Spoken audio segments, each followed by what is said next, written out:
Prof. Edu-Buandoh is kind. She's ever prepared to support the needy. This has led to the establishment of a charity foundation in the support of brilliant but needy girls. Prof is a disciplinarian. Prof is someone who doesn't joke with her work. Prof has impacted positively on the lives of many people, including me. Thank you very much for the opportunity granted me to say a word or two about Prof. Dora. My name is George Safo. I'm a tutor at the Presbyterian Women College of Education in Ebri. I encountered Prof somewhere in 2018, yes, when I was doing my master's. In fact, I was privileged to be the president of the Graduate Student Association of Ghana, UCC chapter. She then became the Pro-Vice Chancellor. So that is where I experienced and I encountered her. We went for a meeting one day, and then when we closed from the meeting, I picked her back to her office. And then when we got there, we had some few interactions, and I could deduce from whatever she was saying that she was very selfless and then an altruistic person. She was very dedicated to her work. So when we had issues as graduate students, I even preferred going to her than going to the Vice Chancellor, because she was always ready to listen to our issues. And anytime we went to her, she gave us nice receptions. She helped us address our challenges. And so at a point, she became my godmother, let me put it that way. And she always gave me advice as to how to go by my things. So I always ran to her as my first point of call when I encounter any difficulties. So along the line, we became, let me say, mother and son. So anytime I have issue, I just call her, Mommy, this is what I'm facing. And she will find time, irrespective of what she's doing. You make sure she addresses your challenge to see that there is a solution to the problem. So I liked her. I saw her to be a motherly figure and always want to see you climbing higher. Always ask, George, how far with your work? You know that this position is just a secondary matter. Your thesis, how far are you going? She always put me on my toes to make sure that I'm excelling academically. She became more closer. I think when I had finished my master's and then I wanted to settle. So I went to her office one day, she was not there. And the secretary told me to book an appointment so that I said, no, I want to meet her in person. So I was descending the stairs and I met her on the stairs. I said, hallelujah. So he said, George, are you looking for me? I said, yes, Mommy. Are you bringing me a wedding invitation? As if she knew, but I had not told her anything. And I said, yes, Mommy. So, okay, let's go to the office. So she gave me a lot of insight about marriage, a lot of advice. And then she told me, she looked at the invitation card and she said she was traveling. But for my wedding's sake, she was canceling her flight to attend the wedding. And then after that, I was like, Mommy, you don't mean it? She said, yes, I promised you the last time that any invitation that comes, I'm going to honor it. So I need to go by my words. Truth be told, 2020, the program started, and before I got to the church premises, Mommy was already seated, waiting for the son. She sat through the program till we closed from the church. She followed us to the reception. She sat through, cut my cake, blessed myself and my wife, gave us advice, and that wasn't all. Even after that, she kept on calling. How are you faring? How is the... she became a counselor. And I want to appreciate her so much. In fact, she has done a lot for me. She has this characteristics of unconditional positive self-regard. Irrespective of who you are, she doesn't matter. Once you get closer, she will make sure that you feel at home. That is one thing I love about Prof. Dora so much.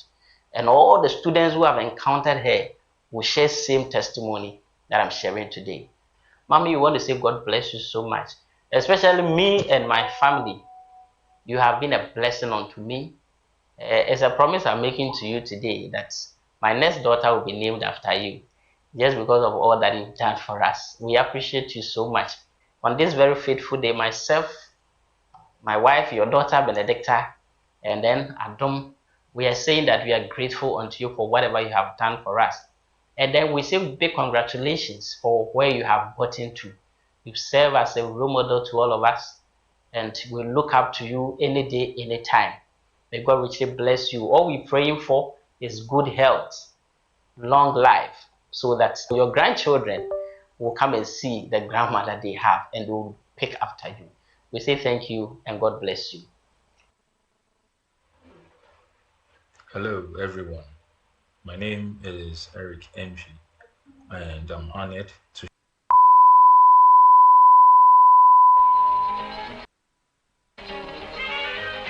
In the heart of Ghana's academic landscape, a story of resilience, determination, and excellence unfolds.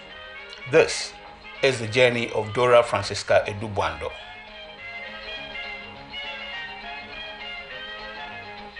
It all began in the year 1962. Dora, born to Reverend and Mrs. Edu-Buandoh in Acknowledgments, was encouraged by her father to pursue academic excellence, enrolling her in Esikado Dignitary for her basic education. I was born at Acknowledgments. My parents are from Acknowledgments in the central region. My father was a reverend minister. My mother was a homemaker. So they traveled around a bit. So although I was born at Acknowledgments, I didn't grow up there. I know that I went to nursery at Iskado Methodist Nursery. And then my father was transferred to Solpon, so I went to Solpon Methodist B Primary School for 4 years. Then we were transferred to Tema. So I continued at Tema, Padmore Street Primary School. Then my father traveled and I had to go and stay with an auntie, one Miss Dora, at Koforidua. And I went to Koforidua Methodist Girls Middle School. From there, I went to Asanteman Secondary School in Kumasi. Most people do not know that I went to Asanteman. But I went to Asanteman Secondary School in Kumasi for 1 year. Then I followed my parents to Oda, where I continued my secondary education at Oda Secondary School. I took my education in installment, and I think I have achieved a lot in that area. Although she didn't have the passion for teaching, she made the best of her studies. I will give the credit to my father, who insisted that I go to the Commander Teacher Training College because I didn't pass my mathematics, O-level mathematics very well. And he said that, go to a training college, you can better yourself there. I actually didn't want to be a teacher. When I was growing up, I didn't want to be a teacher. But when I went to Commander College, my experience there changed my total perspective about teaching. Initially, I wasn't actually putting in much effort because I didn't want to be there. But when I went to my first teaching practice, I enjoyed it so much and I had a distinction. And I said, oh, teaching can be fun, so maybe I should go into teaching. But then I told myself that if I'm going to go into teaching, then I would want to teach at the highest level of education. And I put myself to that. Through determination, Dora entered the prestigious University of Cape Coast, where her resilience and grit set her on the path to success. After my Teacher Certificate A program, I upgraded myself. I went to the university and I have remained in teaching. And in fact, I don't think I want to do any other job. I enjoy teaching. And when I entered the University of Cape Coast, I got stuck in Cape Coast. I never went anywhere again. I did my first degree at the University of Cape Coast, my second degree there, all in English language. Then I did my terminal degree at the University of Iowa in the US. My PhD was in ethno-linguistic identity, where I tried to trace how people identify themselves by the languages that they speak. And in the University of Cape Coast at that time, the survey that I did, I had people who did not speak any Ghanaian language. And these are people who call themselves Ghanaians. And I felt it was very, very sad that there would be a Ghanaian who doesn't speak Ghanaian language. In between my master's and my PhD, I did a certificate in teaching English to speakers of other languages at the University of Wisconsin in Madison. So that was my education kind of history. Her innovative approaches and commitment to diversity transformed the academic landscape. Because English was my strong point, I excelled in that. That's why I was allowed to do English major. And after that, I got stuck in the department as a teaching assistant, a senior research assistant, a graduate student, an assistant lecturer, and on to this point. Apart from her studies in the United States of America for a PhD, Dr. Dora has traveled extensively around the world. Being a student of life, her travels have exposed her to many new experiences that enrich her teaching practice. I was mentored by Professor Nana Jane Opoku-Agyeman. At a certain point in time, we were the only females in the whole Faculty of Arts. And she taught me a lot of things, and I learned them. One thing she taught me was to respect the people that you work with, especially those who are at the lower ranks of the ladder. And I realized that if you do that, you get men to support you. If you want to get others to move up with you, you need to teach them the same thing. And I have done that. There are many female colleagues in the university, younger colleagues, who look up to me as a role model. And it is because I pulled them up when I was going up. For some of them, I gave them work to do, which is what Professor Nana Opoku-Agyeman did to me. She will give me work to do, and she will give me the resources and expect me to do the work well. And most of the time, I did. So those that I saw coming up, I also gave them work to do, and I gave them the resources, and I mentored them into what they are now. And I'm doing that to a lot of our students too, graduate students. And I think that there are many who will say that, yes, Professor Edu-Buandoh helped me to become who I am today. Prof epitomizes somebody we call a servant leader. She's a servant leader. Means that she doesn't lord her leadership on you. She came there, she was just like one of us. Anytime she has something to put across, she asks of my opinion. Fred, what do you think about this? So I saw that she's somebody who I must also devote my life to work with. She shares her vision with me. I also suggest to her what I think should be done. And she always seeks for my opinion. I think that's where we gel together in the administrative process. When I come to higher education management, I have achieved a lot. As the communicative skills coordinator, I brought it up into a department. By the time I left the communicative skills unit, it was a department. The person who came after me only came to receive the letter that you have a department. My initial contact with Dr. Edu-Buandoh, now Professor Edu-Buandoh, was when she was appointed as the coordinator of the communicative skills unit in the Faculty of Arts. Prof came as a coordinator, and I was then the senior administrative assistant of the unit. She told me that we must move the unit a little bit higher to become a department, and then run other 2 courses in addition at the postgraduate programs. So that's where the relationship began. When I got to the Department of English, I made a mark there by pushing junior colleagues to go and do their PhDs, to build their capacities. And then at the Faculty of Arts, as a dean, I established the faculty colloquium, an international colloquium that, the first one brought people from all over the world to the conference. The second one brought people from the west coast of Africa and others. And these 2 were very successful. Then I left and went to become the provost. So as a dean of the Faculty of Arts, I established a faculty Deba, which was a time that all the staff in the faculty, from the cleaner to the professor, will come together and talk about how we can move the faculty forward. And I think that's an achievement. I also, as a dean, ensured that we had very, very cordial relationships among all staff. Then when I became the provost, I established the first ever college industry week. The first ever in all the universities in Ghana, because I had colleagues call me from KNUST asking me about how I was able to do that so that they can also do that in their colleges.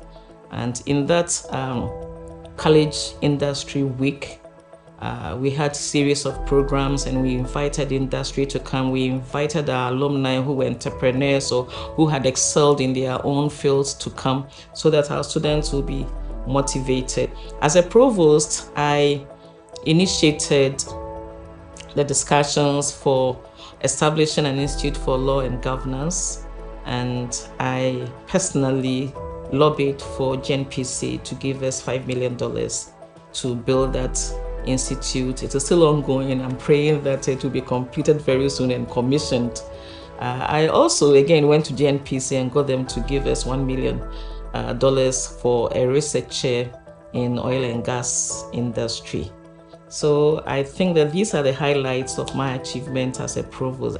You have contributed in one way or the other to bring it to this level. At a point, you exercise oversight responsibility over the faculty in your capacity then as the provost of the College of Humanities. And since then, and throughout the period, you have never turned your back on Faculty of Law. We are extremely grateful to you for your commitment, and we thank you very much. We know anytime we come back with a cup in hand, you will feel it. We thank you, Prof. And I became the Pro-Vice Chancellor. As a Pro-Vice Chancellor, I chaired many statutory committees, 17 of them actually. And I was a member of 17 other committees. Those that I chaired, we made some strides. For example, if you look at the Ayalolo buses shuttling on campus, I personally went to Ayalolo and asked that they come and do that here. We initially had some trotros doing it. It wasn't running very well. And then SRC brought MMT. They didn't run very well. But I went to GAPTE, Ayalolo, and they brought their buses, and we had a good contract with them, and it has been running. Whenever I see the green buses running, I feel good that I left a legacy that students would enjoy. I also wrote many policies with my team on the various committees, and if there is one thing that I will say has been my achievement throughout my period, is the way I have been able to work with all people with respect and dignity. Although Dora has dedicated her life to academic excellence, she also makes special efforts to serve the nation in various ways. She recently served as the chair of the Article 71 Office Holders Emolument Committee. Initially, I said, I'm not a money person. No, I don't do finance. So how can I do this? And then they told me that, well, we brought you in not because you are a financial person, but because you have a way of being meticulous, you have a way of being objective, so just go there and do it. And I went there, and my team members, the committee members, they were very, very happy with the way I handled myself as a chair. And when our report came, it was the first report that didn't have this, all these negative comments in the media. As Dora stands on the threshold of her greatest milestone, a foundation, she carries with her the enduring legacy of her family's love, sacrifice, and unwavering support. And it's a privilege, Dora. When she asked me to launch the foundation, I told her that yes, today is going to be a very busy day, but I'm glad to add this to the reason why today is a busy day. But actually, I have found it very satisfactory. On the 1st of April 2022, I turned 60. Yes, I'm 60 years old.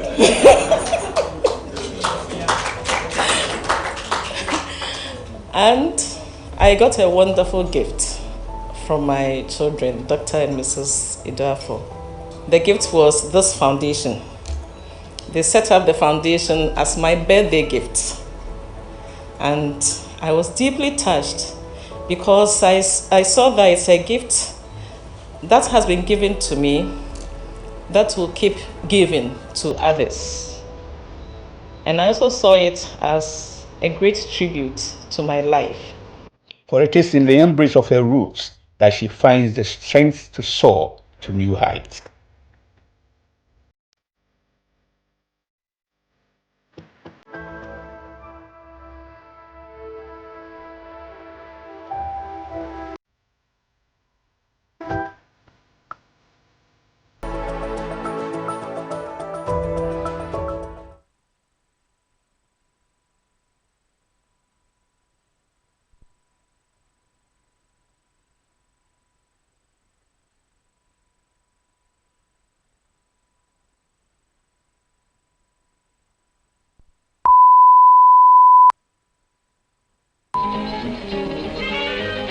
In the heart of Ghana's academic landscape, a story of resilience, determination, and excellence unfolds. This is the journey of Dora Francisca Edu-Buandoh.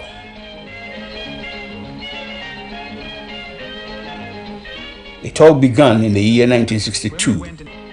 Dora, born to Reverend and Mrs. Edu-Buandoh in Acknowledgment, was encouraged by her father to pursue academic excellence, enrolling her in Esikado Day Nursery for her basic education. I was born at Acknowledgment. My parents are from Acknowledgment in the central region. My father was a reverend minister. My mother was a homemaker. So they traveled around a bit. So although I was born at Acknowledgment, I didn't grow up there. I know that I went to nursery at Iskado Methodist Nursery. And then my father was transferred to Solpon, so I went to Solpon Methodist B Primary School for 4 years. Then we're transferred to Tema. So I continued at Tema Padmore Street Primary School. Then my father traveled and I had to go and stay with an auntie, Miss Deborah, at Koforidua. And I went to Koforidua Methodist Girls Middle School. From there, I went to Asanteman Secondary School in Kumasi. Most people do not know that I went to Asanteman. But I went to Asanteman Secondary School in Kumasi for 1 year. Then I followed my parents to Oda, where I continued my secondary education at Oda Secondary School. I took my education in installment, and I think I have achieved a lot in that area. Although she didn't have the passion for teaching, she made the best. Good afternoon, ladies and gentlemen.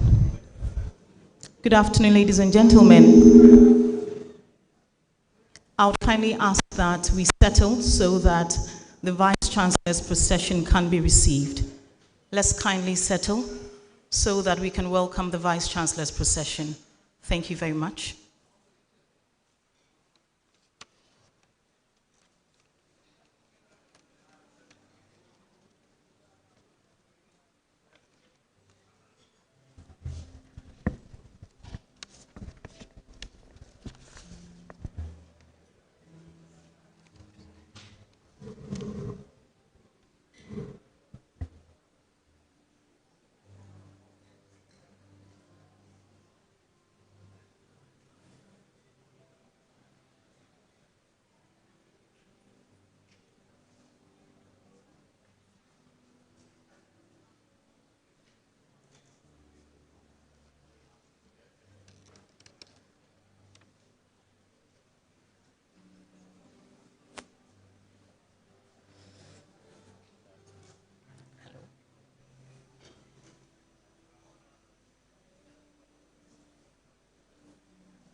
Let's kindly rise and welcome the Vice Chancellor's procession.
We shall remain standing as I call Reverend Dr. Patrick Kwampa to do us the honors with the opening prayer, after which we'll sing the national anthem.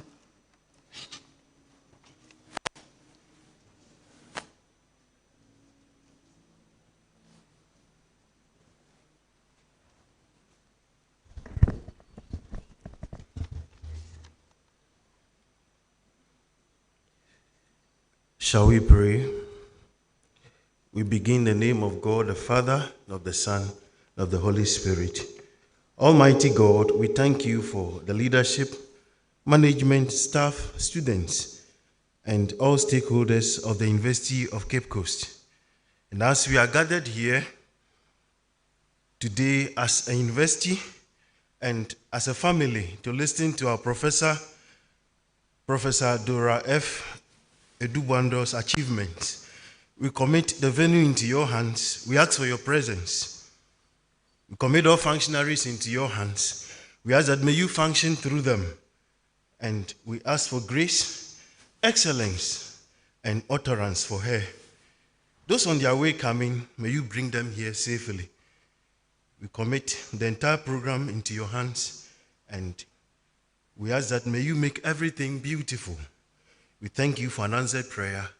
In the name of Christ Jesus our Lord, we pray with thanksgiving. Amen. We'll sing the national anthem.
Thank you. Let's kindly take our seats. Distinguished ladies and gentlemen, I'm pleased to welcome you to the inaugural lecture of Professor Dora Francisca Edu-Buandoh. She is a professor of English language. This afternoon, we'll be privileged to listen to her speak on the topic, Discourses of Our Times, Power, Norms of Language Use, and Identity Formation. My name is uccsrc, and I'm pleased to be your MC. I also have the singular honor of introducing our chair for this afternoon's lecture, and he is a biomedical scientist who is also a Ghana College of Pharmacists Fellow, a Japan International Cooperation Agency JICA Scholar, and a Postgraduate Institute of Medical Education and Research CV Roman Scholar. He is a member of the Association of African Universities and has consulted worldwide on community pharmacy practice, and is also a member of numerous international and local professional bodies. In 1984, he received his ordinary level certificate, and in 1986, he received his advanced level certificate. In 1992, he earned a BSc degree and a diploma in education from the University of Cape Coast, and in 2001, he earned a B.Pharm degree from Kwame Nkrumah University of. Between 1995 and 1999, he earned an MPhil in zoology, that is applied parasitology, from University of Ghana. His thirst for knowledge prompted him to continue his education abroad, where he earned a PhD in tropical medicine. Presently, he has taught at various levels in the university and supervised a number of MPhil and PhD students from various backgrounds. He has climbed through the ranks of this great university and has been at the forefront of academic leadership in key areas. He is currently the Vice Chancellor of University of Cape Coast. Before I welcome him upstage to formally introduce our guest speaker and also deliver the welcome address, I would ask that we all rise again and sing the UCC anthem.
Kindly take your seats. Thank you very much.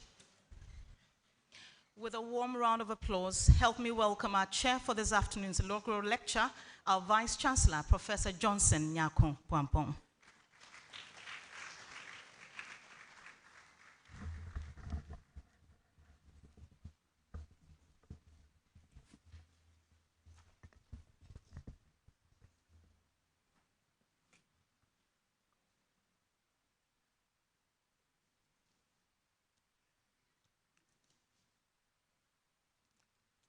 Thank you. Professor Mrs. Rosemond Aboadu-Abohene, Pro-Vice Chancellor, University of Cape Coast, Mr. Jefte Emmanuel Nyame, Registrar, UCC, Osabe Makwesi Atta II, Omanhen of Ogwa Traditional Area, Professor Kweku Educhum Yayimbuache, Vice Chancellor of Cape Coast Technical University,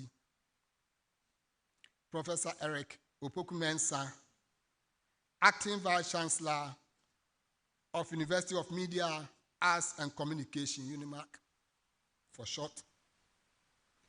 Pro-Vice Chancellors of sister universities present. Registrars of sister universities. Reverend Professor Emmanuel Adobin, former Vice Chancellor, UCC. Professor Didi Kupoli, former Vice Chancellor, UCC. Professor Joseph Gatti Ampia, former Vice Chancellor, UCC. Professor K.N. Eisen, former Vice Chancellor, UCC. Professor Joshua Owusu-Sechere, former Vice Chancellor, Cape Coast Technical University. Professor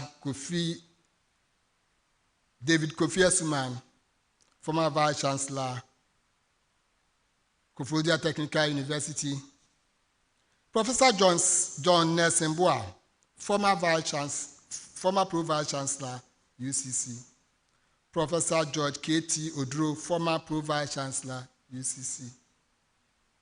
Professor Dora Francisca Edu-Buandoh, former Pro-Vice Chancellor and the presenter of the inaugural lecture. Provosts, deans, directors of academic and administrative units, heads of departments and heads of halls, members of convocation,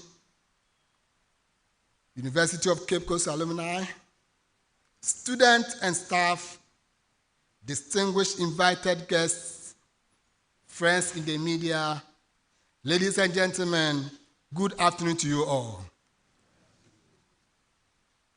On behalf of the Governing Council, management, staff and students of University of Cape Coast, I welcome you to today's professorial inaugural lecture to be delivered by Professor Dora Francisca Edu-Buandoh.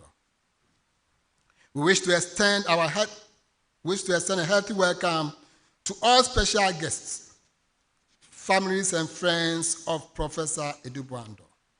We say Accra, we appreciate your presence and support. Distinguished invited guests, within the academy, inaugural lecture provides occasion for universities to acknowledge the appointment or promotion of academics to the rank of professor, introduce them, and provide them with the opportunity to engage with the university community. An inaugural lecture is therefore a significant milestone in academic career, recognizing their promotion to professor. Ladies and gentlemen, these lectures form a key part of traditions of the University of Cape Coast, where we create the platform to enable our astute professors to showcase to the university-wide audience their research or their perspectives on issues of interest to them.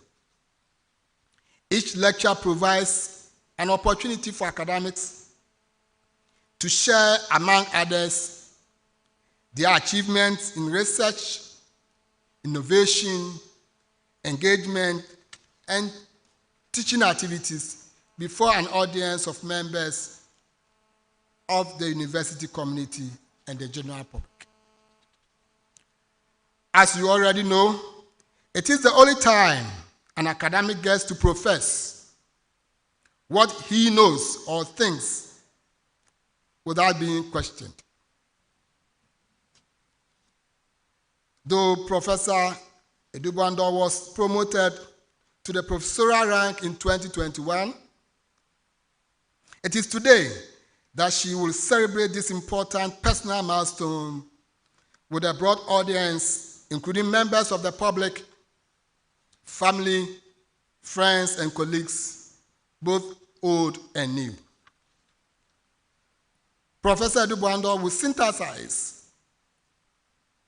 her scholarship and contribution to knowledge in her field of specialization, which is English language. In the inaugural lecture captioned Discourses of Our Times, Power, Norms of Language Use, and Identity Formation, Professor Edu-Buandoh would deliver the lecture in a simplified manner so that individuals who do not belong to the same field with her would understand what she has come to say. Ladies and gentlemen, before Professor Edu-Buandoh steps forward to deliver her inaugural lecture, permit me to read her profile.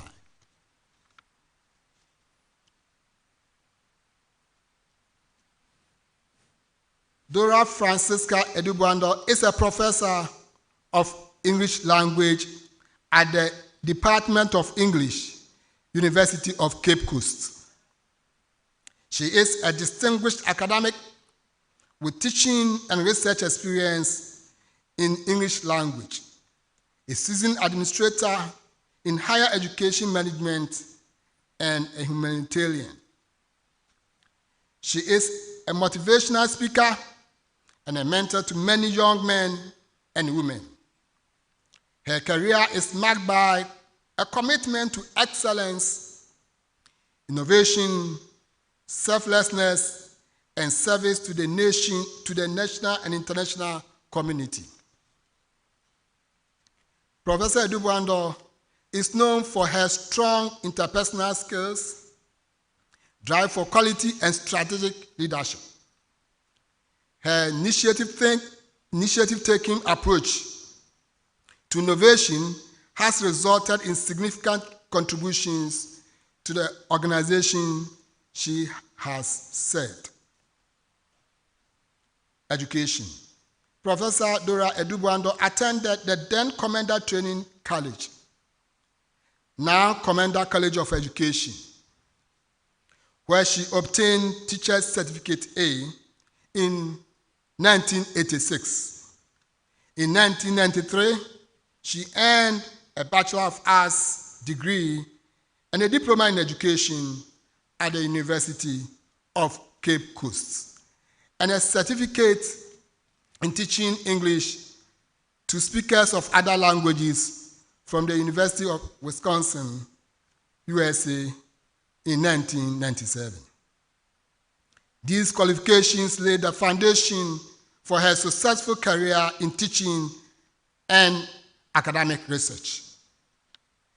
Professor Edu-Buandoh obtained master's degree in English language at the University of Cape Coast in 1999, and a PhD in language, of course, English language, literacy, and culture from the University of Iowa, US in 2006. Professor Edu-Buandoh has attended a number of training programs, including professional education, higher education management, senior academic leadership training, and international Dean's course sponsored by DAAD. Research interests and publications. Professor Edu-Buandoh's scholarship spans across a wide range of areas. Her research interests are critical discourse studies, multilingualism, ideology, identity, and culture. Her scholarly contributions include publications that address various issues in language use in society. Her research has been published in reputable academic journals and has contributed to the advancement of knowledge in her field. Currently, she has over 40 publications in both local and international publication outlets. Teaching experience. Professor Dora Edu-Buandoh served as a teaching assistant and senior research assistant at the Department of English from 1993 to 1997 in UCC, I guess. She was appointed as an assistant lecturer in 2000 and became a lecturer in 2001. She was promoted to senior lecturer in 2008 and associate professor in 2012, and a professor of English at the Department of English in 2021. Professor Edu-Buandoh has both local and international spectrum of teaching experience. As an academic, she has given guest lectures at both local and international fora. She has supervised many undergraduate projects, masters, and MPhil theses. She has graduated 3 PhDs and currently supervising 3 others. Administrative leadership. Professor Edu-Buandoh is a visionary academic leader and administrator in higher education management. Her distinguished career spans several key leadership positions, where she has demonstrated commitment, strategic vision, and innovative thinking in advancing the mission and goals of her institutions. She was appointed the first female Pro-Vice Chancellor of the University of Cape Coast in 2019. Before then, she had served as the Provost of the College of Humanities and Legal Studies from 2016 to 2018. Then, the Dean of the Faculty of Arts from 2012 to 2016. The head of the Department of English from 2010 to 2012, all in the University of Cape Coast. She made great strides in all these positions. Membership. Professor Edu-Buandoh has mentorship. Professor Edu-Buandoh has mentored many students and junior colleagues, some of whom are at various academic ranks up to professorial rank in corporate organizations, university extension service and affiliations. Professor Edu-Buandoh's dedication to university governance and community service is reflected in her extensive involvement in various ad hoc committees of the university, including organizing committee for the UCC at 50th anniversary celebration, the search committee for appointment of Vice Chancellor, UCC, ad hoc committee to review the Public Universities Bill, among others. Her dedication to good institutional governance and development has been instrumental in shaping the academic and administrative landscape of UCC. Outreach service. Professor Edu-Buandoh is a community leader whose dedication to service and commitment to excellence have made a significant impact both in Ghana and outside Ghana. She has been instrumental in various organizations and initiatives aimed at promoting education, social justice, and cultural exchange. As an astute academic, Professor Edu-Buandoh has contributed to the advancement of higher education through her roles as an external examiner in several universities, both in Ghana and outside Ghana. She presently serves as a member of the University of Ghana College of Education Advisory Board. Community engagement. Professor Edu-Buandoh is a philanthropist. She launched the Dora Edu-Buandoh Foundation, a private non-profit organization to support equitable access to higher education and the advancement of young women in Ghana. She's done well, eh?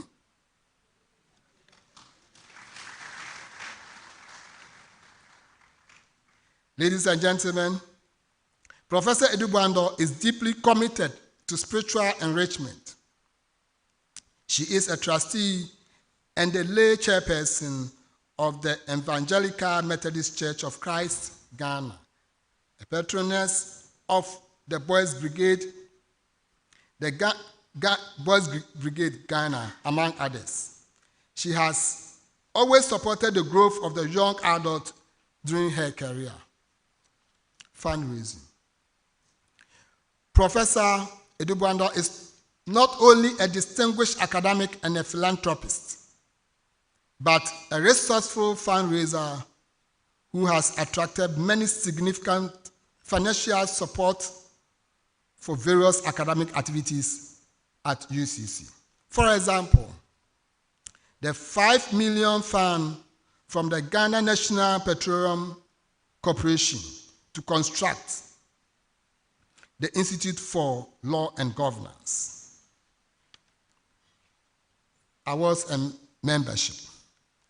Professor Edu-Buandoh has won several awards, both locally and internationally. Professor Edu-Buandoh is a Fulbright scholar, having won the prestigious Fulbright Award from the United States government in 1997. She is a member of many associations, including Association of Commonwealth Universities, Linguistics Association of Ghana, Ghana English Studies Association, Women Caucus, and International Federation of University Women. Family. Professor Dora Francisca Edu-Buandoh hails from Agona Abodom in the central region of Ghana. She is a third child of Mrs. Diana Edu-Buandoh and Very Reverend Kobina Bedum Michael Edu-Buandoh, both of blessed memory.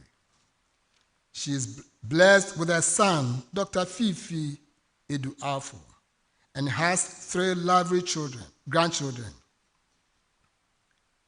Professor Edu-Buandoh has many adopted children and grandchildren. Her greatest legacy is how she has impacted the lives of many through education, contribution to scholarship, commitment to service of the community, and her great interpersonal relationship. Thank you for your attention.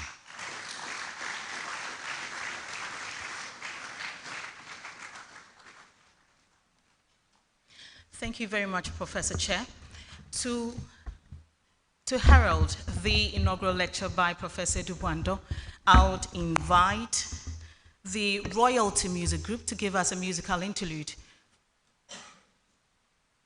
The Royalty Music Group. Let's welcome them with a round of applause. Oh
ladies and gentlemen, it's time to listen to the lecture by Professor Dora Francisca Edu-Buandoh, and she'll be speaking on the topic Discourses of Our Times, Power, Norms of Language Use, and Identity Formation. With a round of applause, let's welcome her upstage.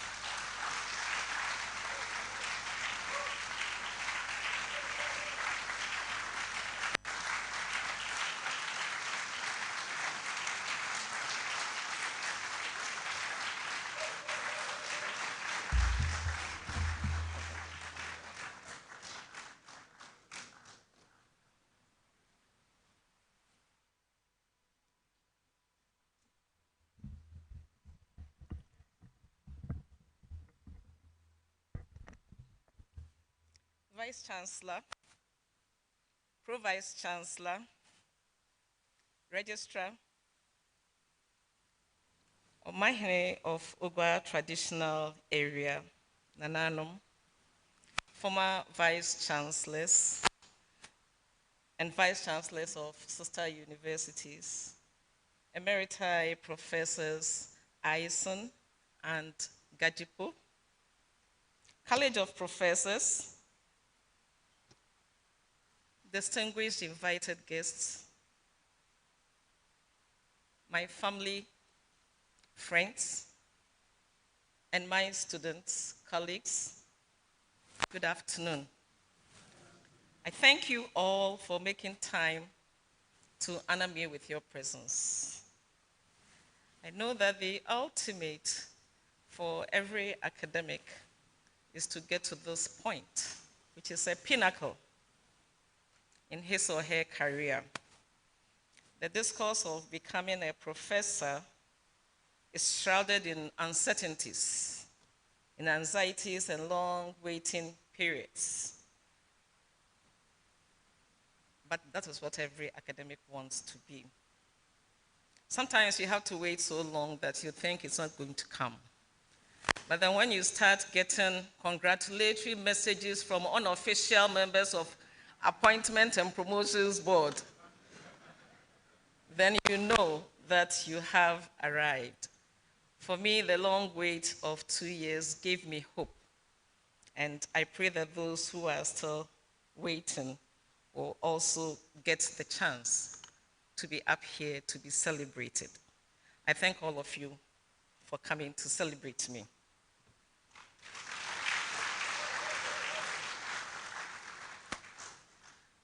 So this is the path to my presentation today. I'll talk about discourse. The VC said I've been working in discourse and discourse and discourse. So I'll talk about discourse. I will talk about power. I will then talk about discourses of our times, our contemporary discourses.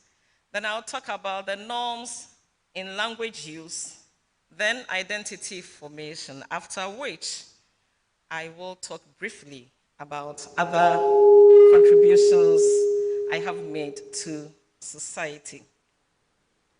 Professor Chair, my lecture today will be an autoethnographic presentation.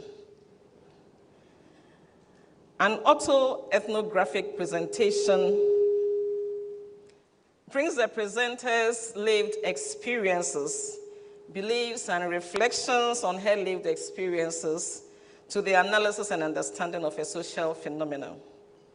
So I will link my lived experiences of my research, my own observations, to the topic I have chosen to speak about, discourses of our times.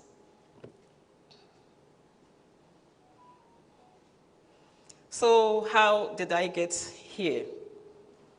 The Vice Chancellor has told you a lot, and you will find a lot in the brochure. But I will start by talking about Commander College of Education, then Commander College. COSA. I trained to be a teacher by default at Commander College after my secondary school education because I didn't pass my mathematics very well. And from what Professor Davis talked about the other time, I understand why I didn't pass it very well. But I had to continue, so my father encouraged me to go to a training college and better myself. So I went to a training college, Commander College, and I'm very proud of my college. Although I didn't do very well in mathematics, I was good in English. Perhaps because I loved to read. As a child, I would read anything that was accessible for me to read. And I thank my primary school class 2 teacher, Miss Francisca, who made reading very, very interesting and rewarding. So I loved to read. And I think that is how come I got stuck in languages. When I came to the University of Cape Coast, I read Bachelor of Arts, and because perhaps of my interest in language, I majored in English.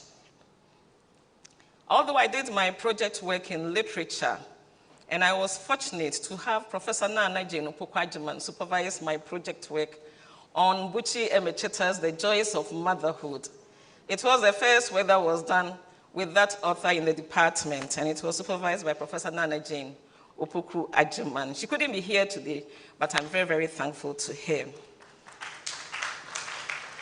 After my project work, my first degree, I switched to language. And due to some courses that I took when I was doing my undergraduate work, I felt that my place would be in language. Some of the courses I enjoyed reading or studying included grammar. Grammar taught by Mr. Guguvi. If you have been to this university some years back, you know that whether you read English or not, once you get to the University of Cape Coast, you know about Gogovian grammar. But it was one of my favorite courses. I was also taught by Dr. J.A. Saki, Varieties of English, which was an interesting course. Then English in Multilingual Context by then Dr. Lawrence Kojo Owusu-Ansah, who is here, now Professor. Thank you very much, Professor Owusu-Ansah. Professor Owusu-Ansah, who asked me to work with him on a paper, my first research paper, to deliver at a conference. And then when we got there, it was time. He said, "Don't write a paper, go and deliver." Thank you, Prof. And then Stylistics, taught by Professor Kofi Edu-Yankson of blessed memory.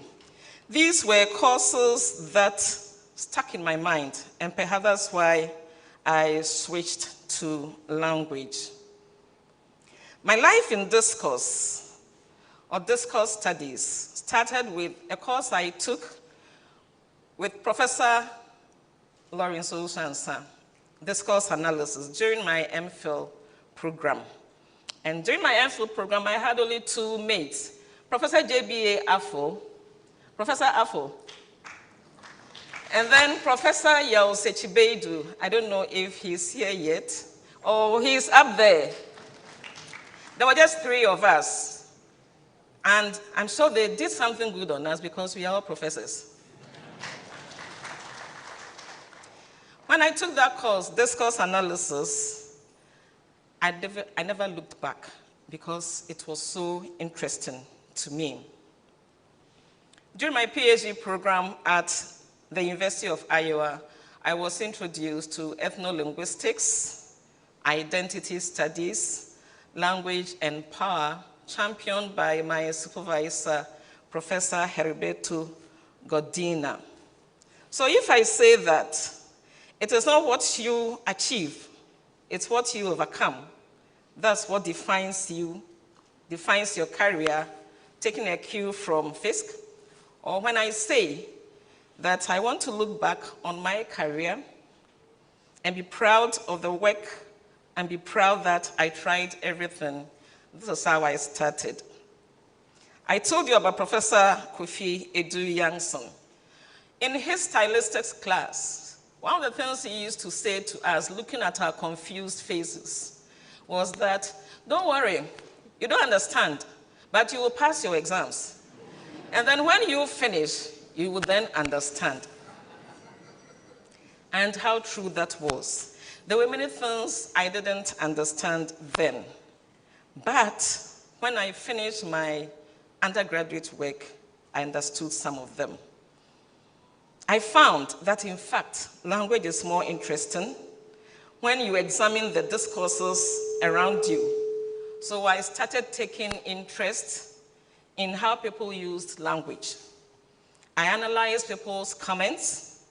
I laughed at some utterances that were pregnant with meaning but oblivious to the speaker. And I still eavesdrop on people's utterances so that I can get the motivation to understand discourse better. That is why today I can talk to you about discourses I have heard around me. The Vice Chancellor said I should speak in very simple terms. I will try to do that, VC. But I want you to understand two major concepts. One is discourse and the other one is power. So what is discourse? If you take the dictionary, it will say that discourse is language used above the sentence. But when you listen to linguists, applied linguists especially, talk about discourse, they are talking about discourse as a tool that is used to construct social life. It's a tool that is context dependent, and it is also controlled by society. By the time I finish, you understand all these. If you don't understand, don't worry. So, names like Fairclough, G, and others want us to understand that discourse is not just putting sentences together above the sentence level or a paragraph, but it is also the practice that goes with the use of the language. And let me tease your mind a little. So if you look at what I have on the screen, I have one image, which is an exit. E-X-I-T, exit. It is discourse. Because if we come here, and I don't know if we have an exit here, there should be an exit.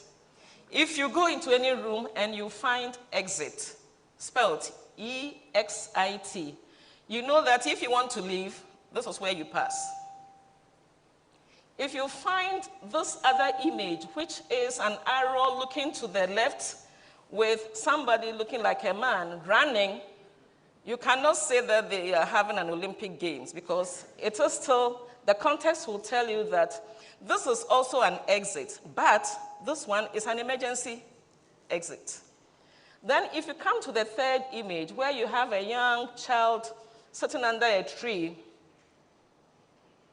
with literacies written on the image, you can explain that this discourse is not just about literacies. It is also about the young boy sitting under the tree, telling you that the boy is not just looking at something, but trying to read a book to gain some literacy skill. So when we say that literacy is context dependent, and it is not just a string of words or a string of sentences, this is just what I can tell you in very simple terms. Let me tease your mind further. If it were a class, I will ask you, what is the discourse here?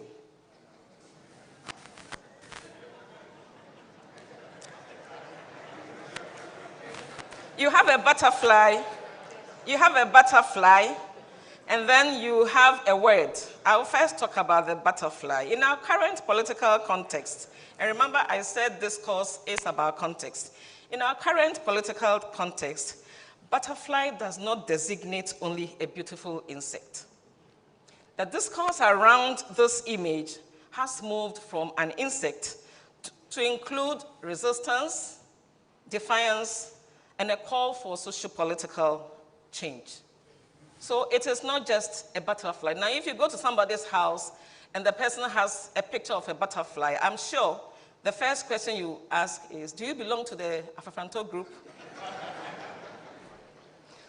So this is discourse. When you take the other one, which is butterfant, you may want to ask, what kind of word is this? And you may say, well, this is not an English word. Of course, it is not an English word, but it takes the structure of how English words are formed. You clip, and then you add to another form. So butterfant is a political satire. It is not an English word, but I'm sure you all understand it. So it is not just the image, the meaning of the image that gives it meaning, the full meaning, but also the social practice of the people who believe in this image and the word. So do not think that what you see, the picture you see, is just a picture. I have grown, and of course, before I go on, there is also a mask. I have grown to see that, to realize that the domain for discourse is not always political. So what I have given is a political context. But there are many other domains in discourse. You have the academic discourse domain. You have the political discourse, institutional discourse, legal discourse, media discourse, business discourse, and scientific discourse. There are many others. I have worked in all of them except business and scientific discourse because I'm not a science person. I like my language. I'm fine with that. There are many other domains. So whenever you talk about discourse, remember that a discourse comes from a discourse domain. And the discourse domains have their own set of terms, concepts, and patterns of communication. So if I say that the defense is weak, I can say this in academic discourse and you will think about thesis defense. I can put it in military discourse and you will think about war. I can put it in legal discourse and you will think about legal defense. So depending on the discourse, you can explain the meaning of an utterance. Professor Chair, in my career, I have found research in discourses very interesting because the study has close links with culture, ideology, and ideology includes power, inequality, and all the others, and also identity. My favorite area has been doing critical discourse analysis in various discourse domains, because that is when I get to unravel the power behind and in discourse. And 1995 says that whenever we speak, we engage in discourse, we enact power in our everyday discourse. So when we gossip, when we preach, we advise, we insult, we lie, we threaten, when we persuade, we always enact some power, according to Ng, 1995. But before Ng, other people like Fairclough and G, and even Foucault, they've all said that there is power in discourse and power behind discourse. There is nothing like neutral use of language. So I said I'll talk about discourse and I'll talk about power. Let me talk about power, explain power in a few moments. I take my explanation from French and Raven. French and Raven, they have a seminal paper on the basis, the sources of power. They initially identified 5, and then in their second work, they added a 6th one. So they talk about legitimate power. And when they talk about legitimate power, they're talking about the power that you hold because society has given you a position or a role. So if you're a head of department, you have legitimate power to manage the affairs of your department. If you are a head of family, you have legitimate power to manage the affairs of your family. Then they talk about referent power. And referent power is your ability, when somebody has referent power, the person has the power and ability to persuade and influence others because people like the person. You are charismatic. So when you speak, people listen to you. And you become a mentor. What you use in getting the people to change their minds is referent power, according to French and Raven. Then they have expert power, which most of us here have. Most of us here are professionals. We have skills and knowledge in our own areas. So when we speak about them, people take our word for it. That is expert power. Then there is reward power.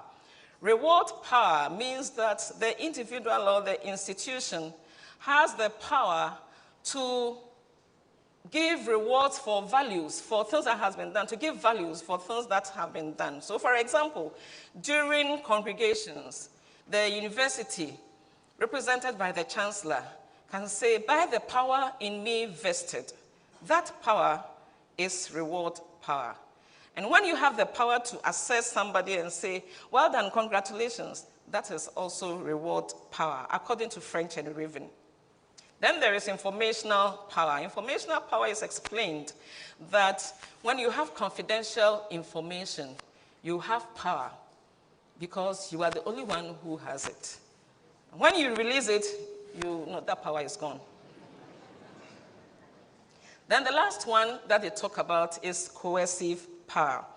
According to French and Raven, coercive power is power that relies on using negative influence, threat, force, to get people to do things they would not otherwise do. So this is aimed at compliance. You make sure that the person does it. And all these are engaged in when we engage in discourse.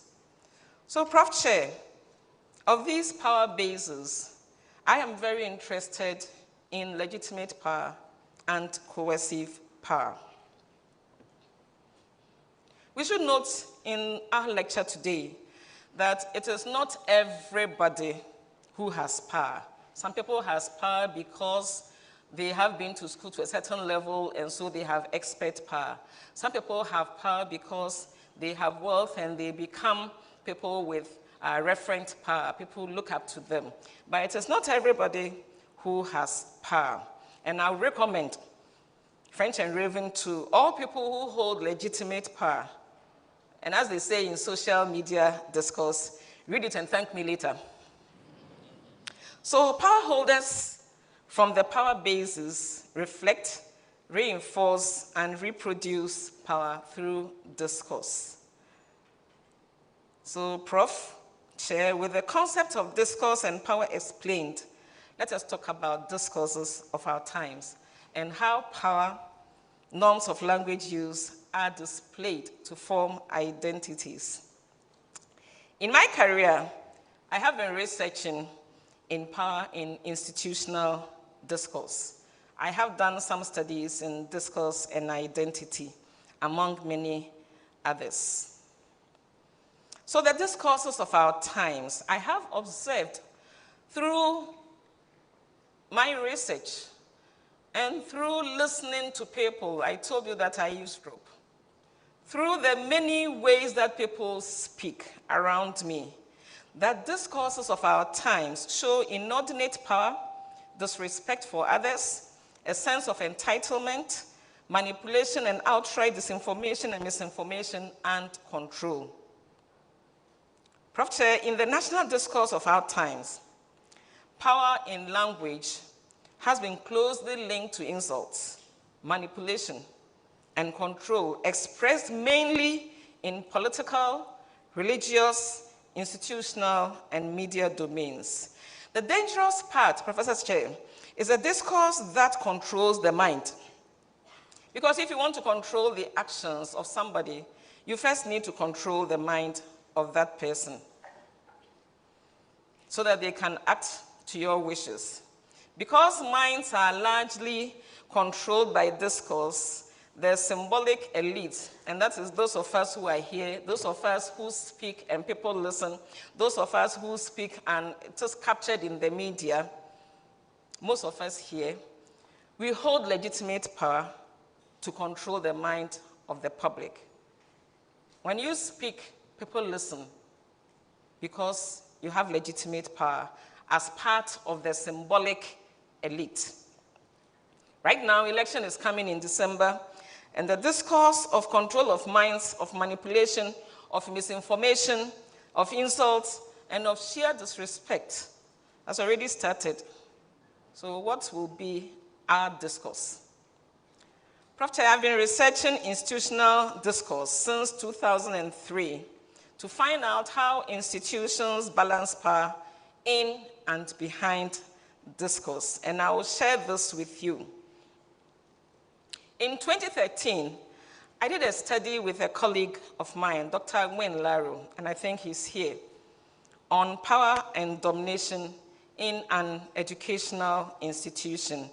Our paper was titled, okay, they can't get it, but I'll still speak to you. Our paper was titled, I'll Deal With You. Power and Domination in a Ghanaian Education Setting.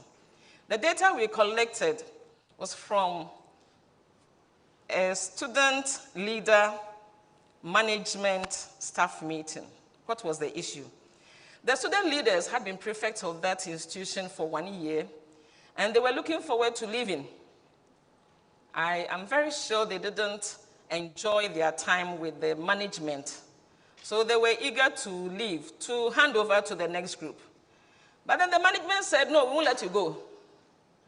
And the students said, well, we want to go, we want to leave, we won't be prefect anymore. But then the management said, no, we won't let you be prefect, we won't let you leave as prefect, you have to be there. So this occasioned a staff meeting. And in that staff meeting, the assistant head, who had legitimate power, never stopped using, I'll deal with you. I'll deal with you. And I'll show you an excerpt. In that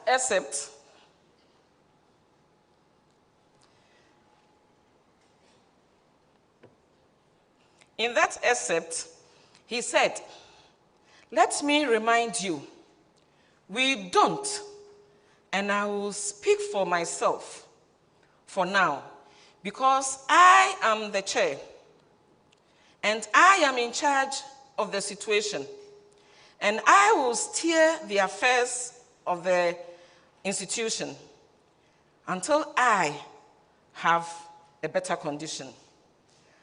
I have the mandate to do so. I don't have any problem changing all of you. And the all of you, he shouted. I don't have any problem at all. I will let you bear in mind, like I told the head prefect, that if I put people in place to work, and you don't know, then he started banging the table, and you don't know any of you, and I'm not warning you, doesn't know, and sabotage my prefects, I'll deal with you. So he kept using, I'll deal with you, I'll deal with you. And the students were also adamant. They said, well, we just want to, leave. We don't want to be prefect anymore. So that conversation, that discourse went on. But the assistant headmaster, who had legitimate power, we believe, could have used a better discourse. The study revealed that school authorities can and do enact discourses that reproduce coercive social power and domination in controlling the minds of student leaders. Perhaps for us here, those of us who are researchers, again in language, we can study the power domain of faculty-student consultative meetings, or management-student consultative meetings, or even convocation meetings at universities to see whether the institutional discourse reveals social power, mind control, domination, or not. Professor Che, in another study, still on power and institutional discourse, I found that even in engaging in the core business of graduate education, we mark power and control. I did this study on the discourse of the question and answer stage of a thesis proposal defense in 2020 in a university setting. The paper is entitled Domination, Thesis Defense Discourse in a Ghanaian University, a Show of Power or an Examination of Ideas. Because the proposal defense is supposed to also elicit some help from the professors, the experts, so that the student can go and present a better discourse in the thesis. But I realized that the examiners who had expert power, and expert power is legitimate because you have worked for it. They had expert power, but in showing their expert power, they were manipulative, inordinate, and non-cooperative. They showed dominant postures and used tough questions. The interesting part is the tough questions. Questions like yes-no questions. These are not trying to be technical here. Yes-no questions. In fact, if somebody asks you a yes-no question, you must think very, very well before you answer. Don't be quick to say yes or no. So the experts were asking the students yes-no questions. Yes-no questions are considered tough questions because sometimes your answer will box you into a box that you don't like. For example, and we have this as a joke in the department, when somebody asks you, have you stopped stealing? How would you answer? It's a yes-no question. Because if you answer yes, it means, yes, I have stopped stealing. It means you were stealing some time ago. It is even worse if you say no. It means you are still. So yes, no questions are tough questions. And you must be very, very careful in answering them. The expert also used negative token initials. For example, they want to ask you a question, but they will first say something negative about what you've done before they ask the question. So the question they want to ask is, what is discourse? But they'll start with, do you think you know what you are saying about discourse? In any case, what is discourse? And then they had complex questions. The question that they start and they go round and round and round. By the time they finish, the student will say, sir, please, could you give the question again? It is all part of getting the student to realize that the student hasn't got enough knowledge, which is an affront to the student's own image. So I found that in the discourse, and I also found hegemonic discourse. Hegemonic discourse is when they tell you something, you have said what you want to do, but then they tell you what you should do and make you believe that what they have said is the best for you. Meanwhile, it is your thesis, but they said that no, this one is the best for you. So hegemonic discourse was also in the data that I collected. Prof. Chair, so discourses of our times are not only about academic discourse, they are not only about the power, they are also about control. They are also about manipulation, and I'll talk about manipulation. The three major culprits of manipulation are political, religious, and media discourses. Political discourses of our times use propaganda, misinformation and disinformation, fear-mongering, and appeal to emotion. So sometimes you do not think very, very well, and you agree that this is what is good for me. But my interesting part, what interests me most, is the religious discourse, where there is so much manipulation in the discourses of our times. There is emotional manipulation. So you know what I dreamt about you yesterday, and the Lord opened my eyes and I saw a vision, and I saw how you were going to drown in the sea, so don't go to the beach for 7 days. Meanwhile, you are a fisherman or you are a fishmonger. So there is emotional manipulation. They make you believe that something evil is going to happen to you. There is also cult personality. People who believe they are angels. And you also think that, oh yeah, that's an angel, so I should follow the person. And then selective teaching. They select particular verses and texts from their religious book, and then they dwell on that to make you do what they want you to do. And most of the time people say that it's women who are manipulated. Please, the men too are. They just don't say it. They also are. So, Prof. Chair, I have observed that discourses of our times are not just manipulative, they are also full of insults. I didn't talk about media discourse when I was talking about the manipulation, but media discourse is also very, very manipulative because it's even worse with the media. They amplify all the manipulations. So the manipulation in religion, in politics, everywhere is blown up, amplified by media discourses. Discourses of our times come with insults. They're full of insults at both high and low places. And there are research to that. I'm not the one saying it. In this study by Edu-Buandoh and Danso, they studied the discourse, political discourse in 2016. And they said that political discourse in Ghana has been characterized by the use of derogatory remarks and unsavory language, discussing personalities, and gesturing to impugn the integrity of one's political opponent. And they had a list of very, very interesting names and expressions, insulting language. Fanatics of NPP flag bearer are sociopathic and apologists. Guns in NPP are fools.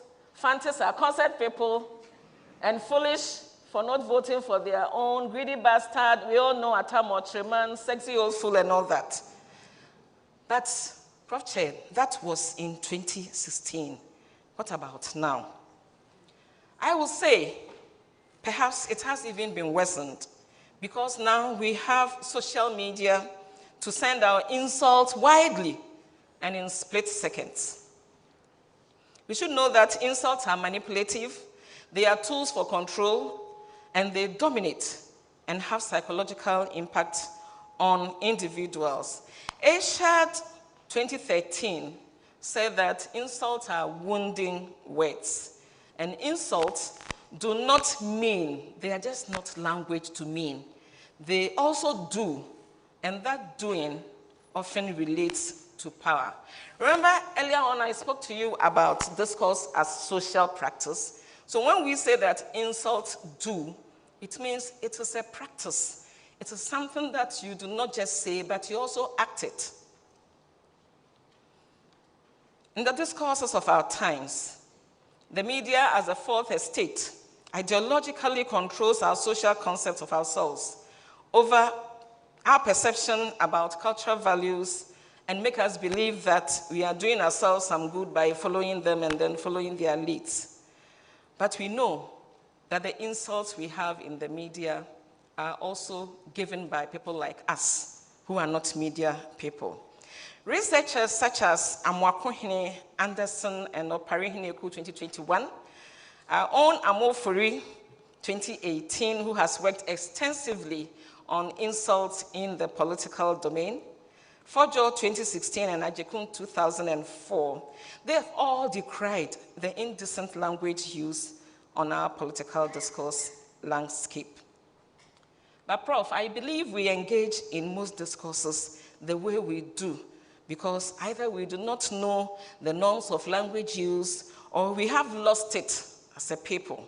And that takes me to the second point in the branch of my topic, which is norms of language use. When we talk about norms of language use, we are talking about the rules and standards that dictate how language should be used in a particular social or cultural context.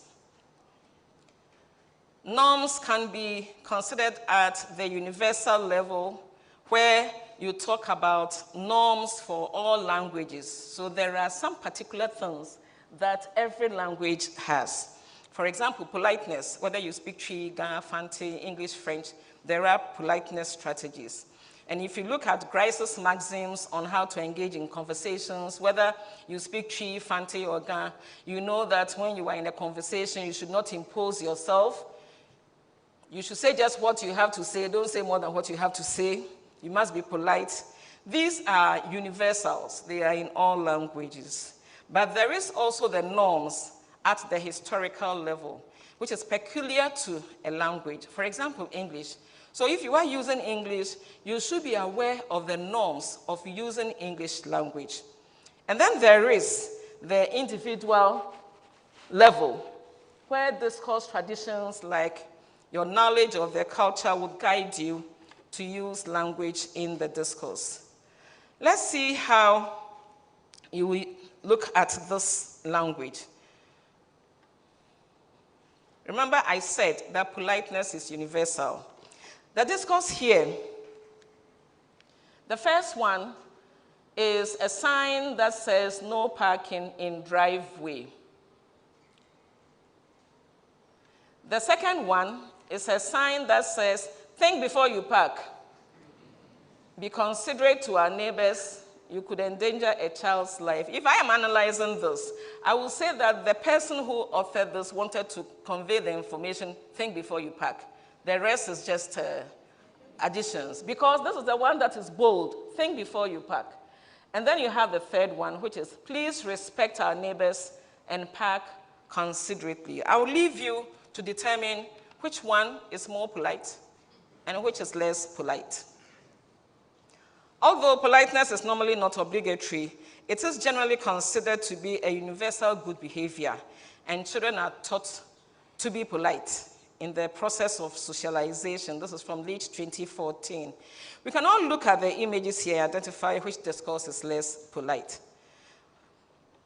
Prof. Chair, to be conscious of norms of language use, you need to know the orders of discourse. Every discourse has orders. That is the acceptable ways to engage in that discourse. The problem is that some of us do not recognize the discourse orders for discourses we engage in, and so we flout politeness and decorum. And I would like to say that those of us who keep saying, as for me, I speak my mind, and I say it as it is. Please, today when you leave here, don't do that again. Because wherever you are speaking, there are people in the context. And remember, I talked about context-dependent discourse.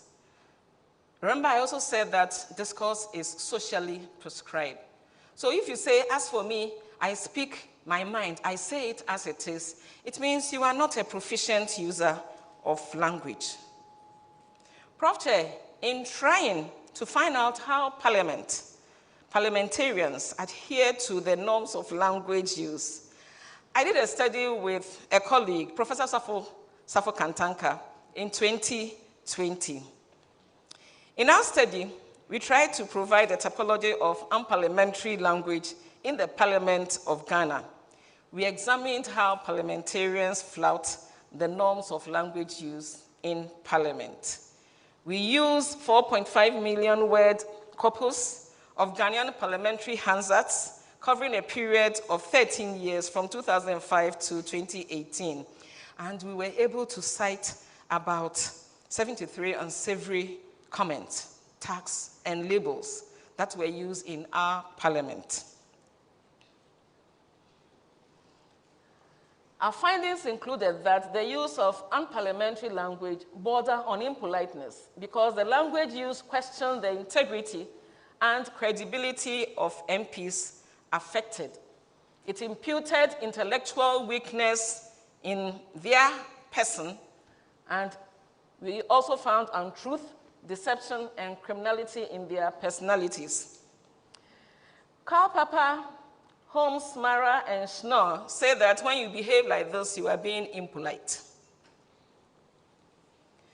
Unparliamentary discourses of our times have obscenities, provocative or threatening language, personal attacks, and insults. And we can describe them as being offensive, abusive, and insulting. And sometimes it even clouds the discussion on the table, discussion on the floor, because people get angry, they insult, and others get angry, and the issue for discussion is lost.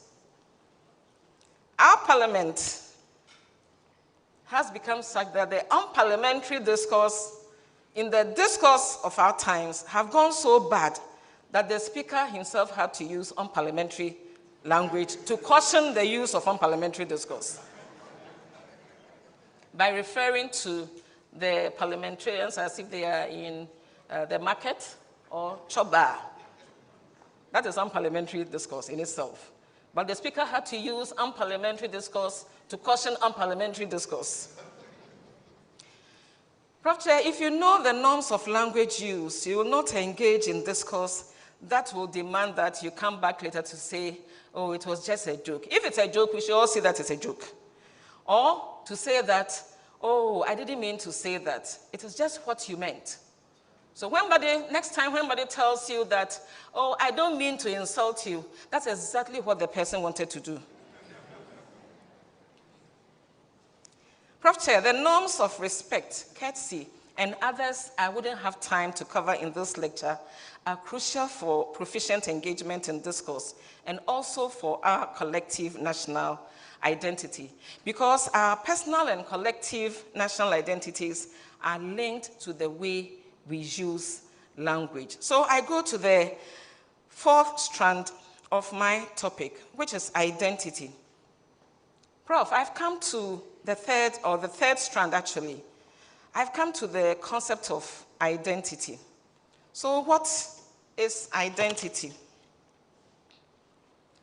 Identity refers to people's concepts of who they are, of what sort of person or what sort of people they are, and how they relate to others. And this is from Abrams and Hogg, 1988, 2004, 2010.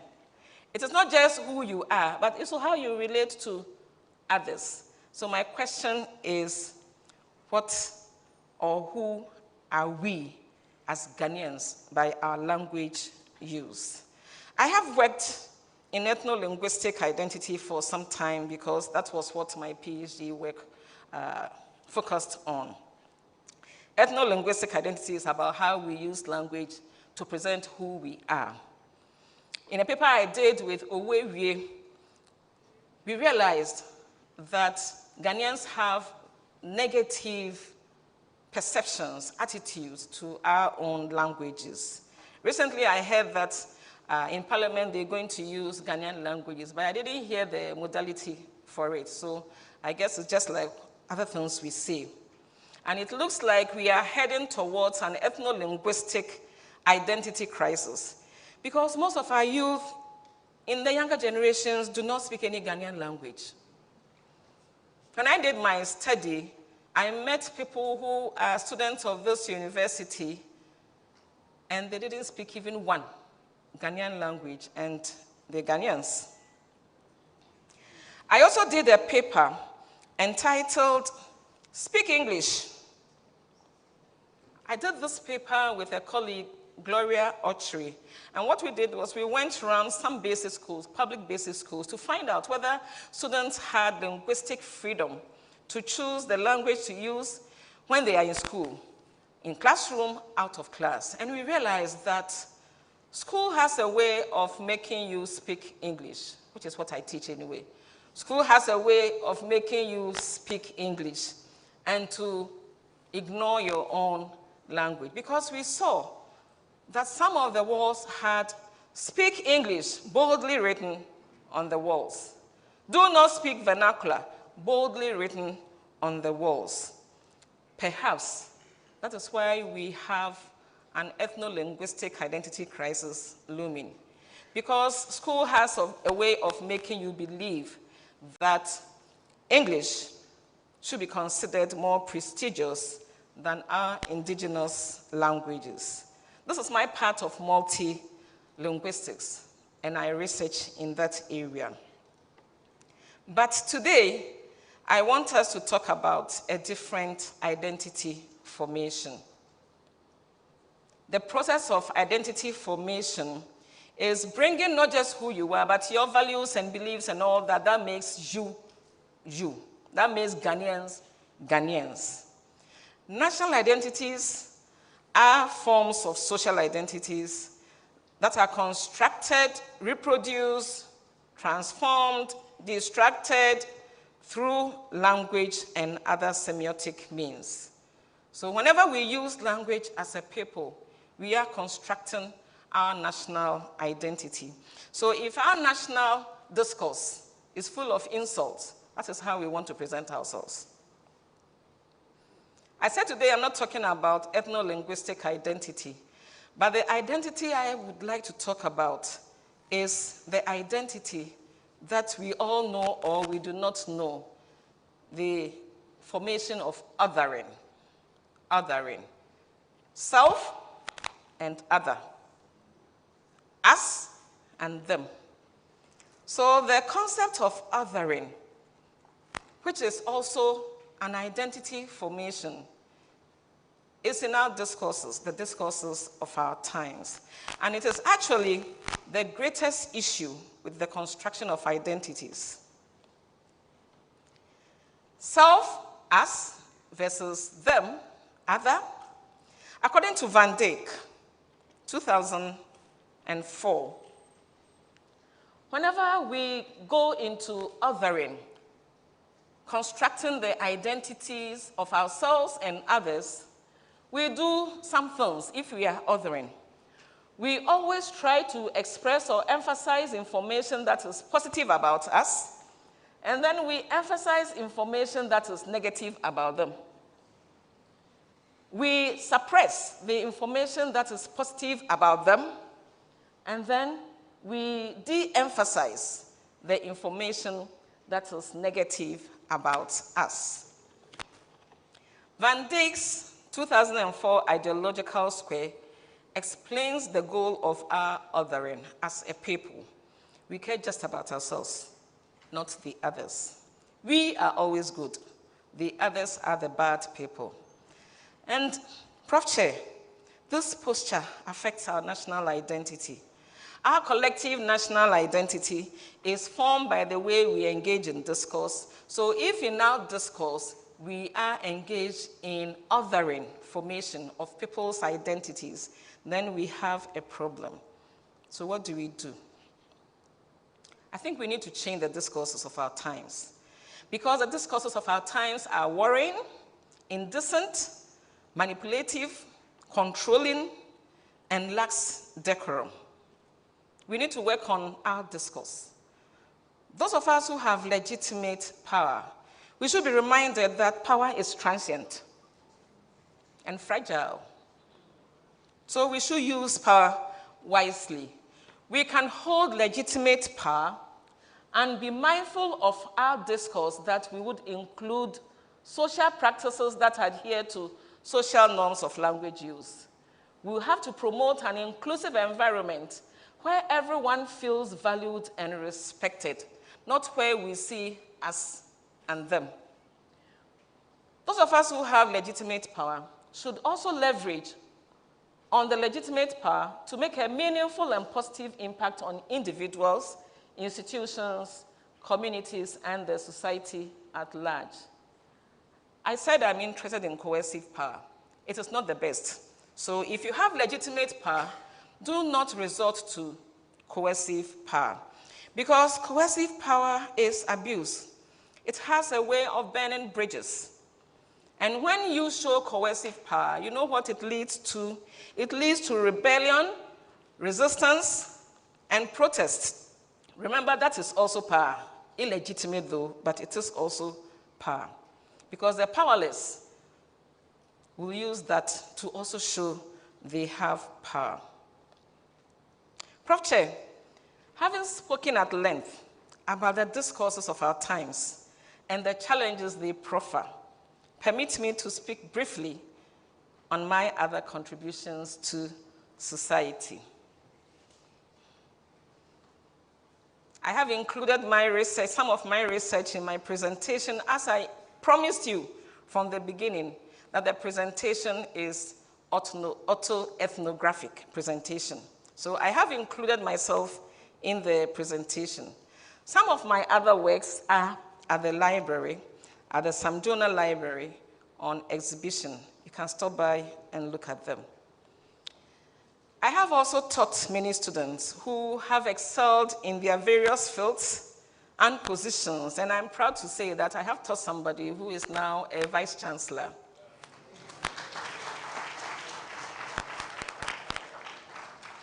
I have taught people who are deans. I have also mentored many who did not sit in my class, but because of my referent power, have excelled in their various fields. Some of them are here, professors in their own right, entrepreneurs, and many others. A summary of my service to community, both national and international, are in the inaugural brochure, and I encourage people to read and be motivated by it to also serve. But there are 4 that I call my greatest service. The first of the 4 is my service to Evangelical Methodist Church of Christ as a trustee and a lay chairperson. It is my call to God. It is my service to God, and I deem it a great privilege. The second is my service to humanity through the Dora Edu-Buandoh Foundation, which seeks to help young women in tertiary education to build themselves up, not only academically, but also socially for the future. And I think it is a great service to humanity. The third is my service to the University of Cape Coast in 2 specific roles. I was the first female provost of my college.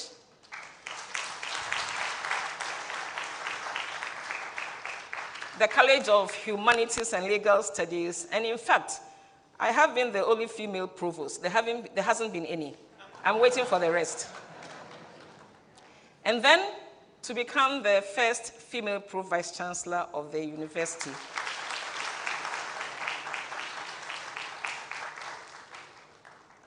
It was my honor to the university, for the university to give me these roles to play. And then finally, it was my greatest honor to be selected out of the Governance Association. How many Ghanaians? 33 million Ghanaians. Out of the 33 million Ghanaians, to be selected to chair the Article 71, the Committee on the Emolument of Article 71. And I have some of my members here, Professor Kwamina Ahoy, and Professor Ba Boateng. Yes, it's the greatest honor to me, because as it is said in the Bible about the woman, that she will be mentioned everywhere that story is told. For me too, whenever the history of Ghana is written, I will be mentioned. And I deem it a greatest honor. These are what I call my 4 greatest service to the nation and to my God. Professor Chair, distinguished ladies and gentlemen, as I come to a close, I take a cue from Foucault, 1944, on writing books. And Foucault said, I quote him, I don't write a book so that I will be the final word. I write a book so that other books are possible, not necessarily written by me. In the same vein, I do not speak to you about discourses of our times, power, norms of language use, and identity formation, so I will be the final speaker. No, let this lecture generate conversations in the corridors of power and within the society. And finally, with Shakespeare, I say, I can no other answer make, but thanks and thanks and ever thanks. Thank you.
Much Royalty Group.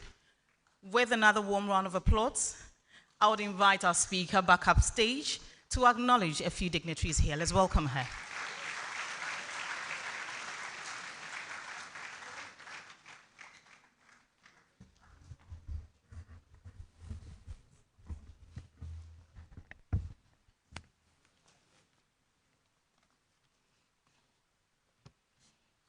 Thank you very much, Chair, for giving me this opportunity. I thank God for this favor. I'm grateful to my parents, Right Reverend KBM Edu-Buandoh, Diane Edu-Buandoh of blessed memory, for giving me education. And I thank all of you, my guests for the day, those of you who traveled from far and near to join me, to celebrate me. I am very, very grateful.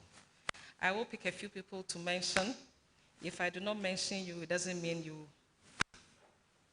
do not matter. Everybody here is very, very important to me.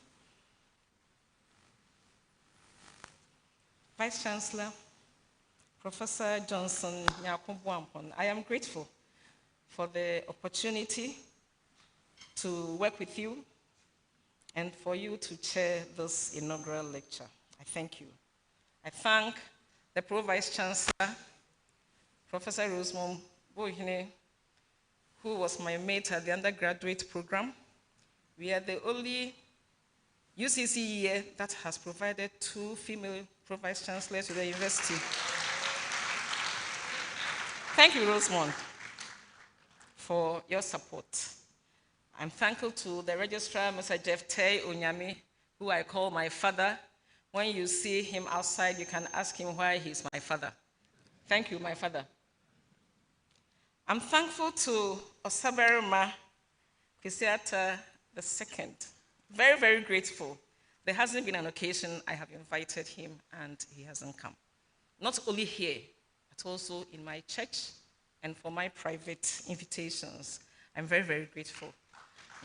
And then Nanamba, Iyaba, Nana Pekwenu, Toby, Amezegu, I thank all of you for coming to grace the occasion.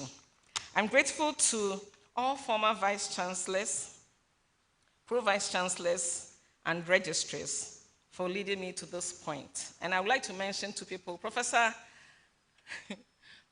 Joseph Gatiampia, I thank you very much. He is the first VC I worked with as a pro-vice chancellor. I remember all our evening laughter and thinking about the university that we still share. Thank you very much. Professor Adobin, I hope you remember when I was in Iowa and I called that my Ghana government scholarship hasn't come in, so I want to come home. Because I'm not the one to go and struggle there. He said, Dora, Chen. We will send you a loan. Then when you are ready, you will pay to the university. Because I was ready to pack my bags and come home without a PhD. I thank you very much that you made me stay for my PhD. Emeriti Professor Eisen, Prof, thank you very much for your support and encouragement. Your calls to tell me that, Dora, I heard about you are doing very well. Keep it up.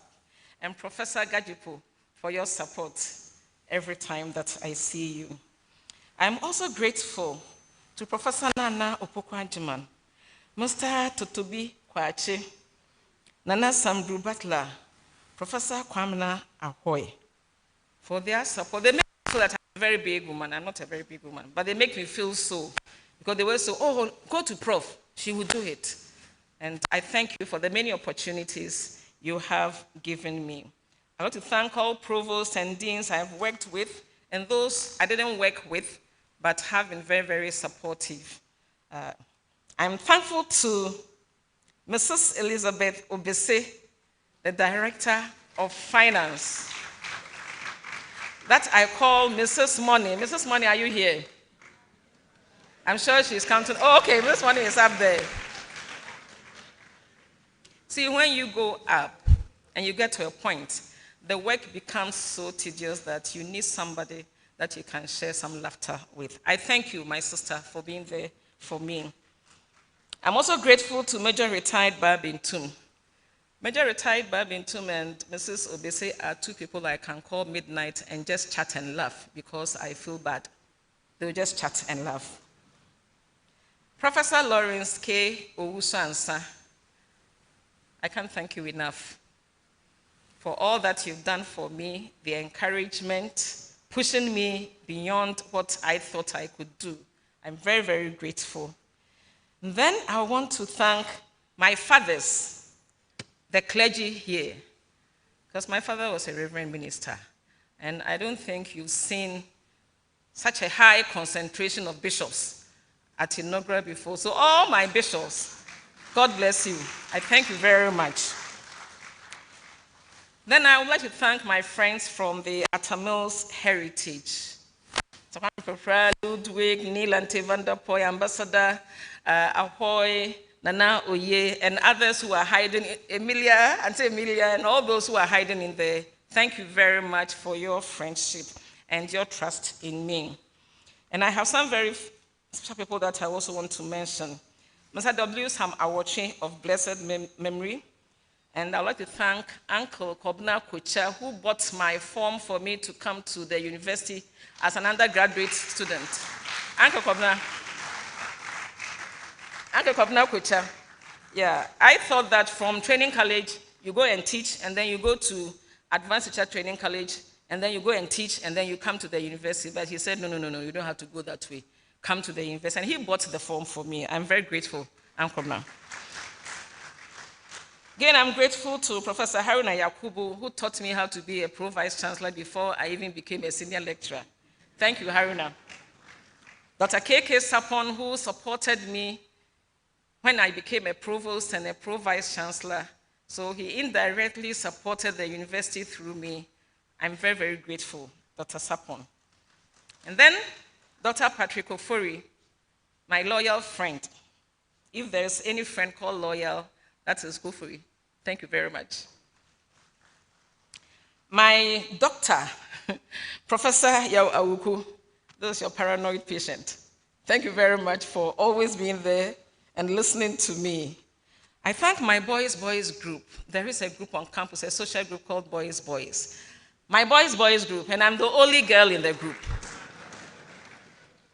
You know, colleagues, in an academic institution, sometimes things get very, very hectic, and you need support, social support. And I have got that from the boys group. I'm the only woman in there. I laugh at them, I tease them, but we all support one another. It is a social group on campus with the highest concentration of professors. Thank you, boys. I would also want to thank my co-authors in my various papers. Ellen, thank you. Yes, Ellen, that was my latest PhD. Nancy, that I call Legon lecturer, thank you very much. Isaac Mwilaru, thank you, Isaac. My dean, Professor Safo, thank you. Professor Owewe, I don't know if you were able to make it, but if you did, thank you. If you didn't, oh, thank you very much. Professor Opokwa Mankwa, I'm grateful to all of them for helping me to go on with my publications. And I thank my mate, Professor JBA Afo and Professor Yausi Chibeidu for their friendship. Commander College, COSA, thank you very much for making me a good teacher. My Odansco mates, any Odansco mates here, thank you, Papa, thank you. And my UCC 93 mates, thank you very much, UCCS, including the Provis. Hey, Marcus, thank you very much for coming to support me. They call me their first lady, yes, coming to support your first lady. I'm grateful to all the staff I have worked with in the Department of English, Faculty of Arts, the College of Humanities and Legal Studies Provost Office, and I would like to mention especially the Provicy Office team. They were all executive, so I call them my Executive Secretary, Nasir. Thank you, Nasir. My Executive Administrator, that everybody calls Mrs. Araba, who is also my Nathan. And everybody should have a Nathan, somebody who will tell you that what you are doing is not right, whether you are above him or her. And Araba is my Nathan. Thank you, Araba. My executive go-to person, Abi. Thank you, Abi, Abraham. Then Uncle Amwesi, everyone's Uncle Amwesi. Thank you very much. My executive person who took care of the cleanliness of my office. Thank you, Uncle Amwesi. And then my executive driver, John. Mr. John in Tiamwa. Yes.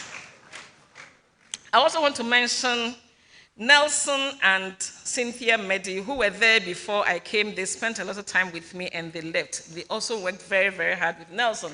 Thank you very much, Nelson. Cynthia. Thank you, Cynthia. I'm very, very grateful to all of you. I thank the Samjona Library for putting up that beautiful exhibition for my works, the Directorate of Public Affairs for facilitating this, the documentation unit, the DHR.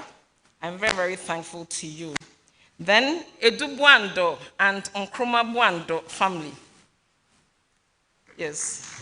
People thought, it is just Edu-Buandoh. We also have Buandoh, because my father was a 10th born, the 9th born was Buandoh, and I'm grateful that my cousins are here with my sisters and their families. I'm thankful to all my children and grandchildren from number 3 Konasechi Road. From number 3 Konasechi Road, where are you? Okay, they are, I'm sure, doing other things. Okay, at the back. And then my Atonkwa squad. Thank you very much for taking care of me. I would like to mention a very special person, Mr. Joseph Abraham Cranton, and then my twin from another mother, Miss Doreen Yamson. Thank you for your love and your support in all ways. And saving the best for the last, I would like to thank my son, Dr. Fifi Edu-Afo, my daughter in love, Mrs. Nanefua Edubia Edu-Afo, and my lovely grandchildren, Mami Araba Kwejuba, Eresi Kweba, Kukwansa. I thank you for your love and support and the joy that you bring to my busy life being a professor. I have many, many admirers, many, many mentees, those I know and those I do not know. I thank all of you. If I didn't mention your name, as I said, it's not because I do not value your friendship. It's just that the chairman will say, Dora, come and sit down. So I'll now go and sit down. My in-laws who came from afar, the Crantons, the Amachins, the Edulabis, and all my friends, special people, Asofumba, please. The Asofumba, yes, children of the mans. I thank all of you for coming to support me. I hope that we'll have the time to drink and dance before you go to wherever you came from. Thank you very much, Mr. Chairman.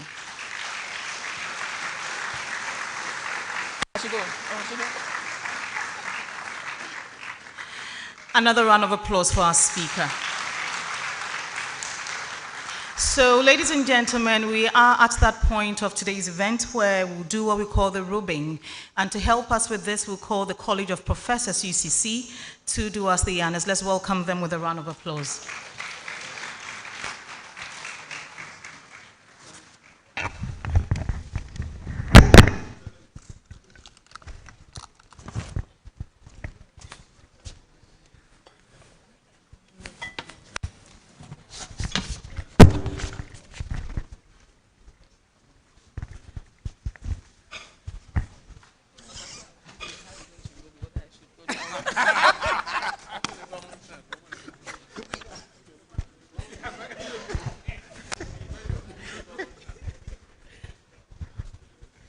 We all bear testimony of such a beautiful lecture given to us, and we've learned a lot out of it. On behalf of College of Professors and on behalf of the chairman of the college, as our tradition, we have to admit Professor Dora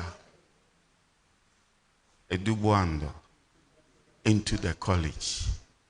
And we will do this by unrobing her and putting on her the robe, signifying that he has been admitted into the college. Dora, you are welcome. Congratulations.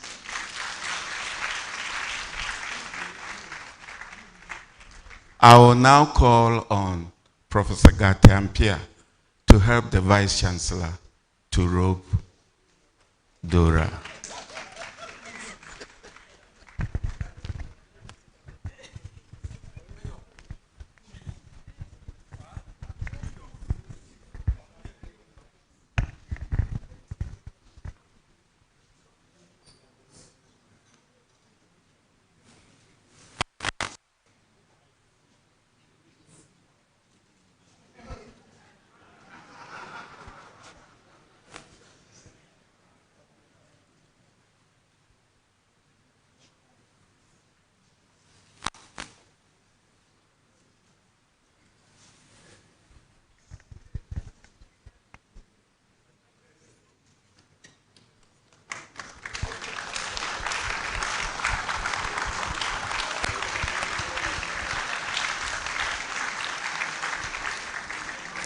The College of Professors will now take turns to congratulate Professor Edu-Buandoh.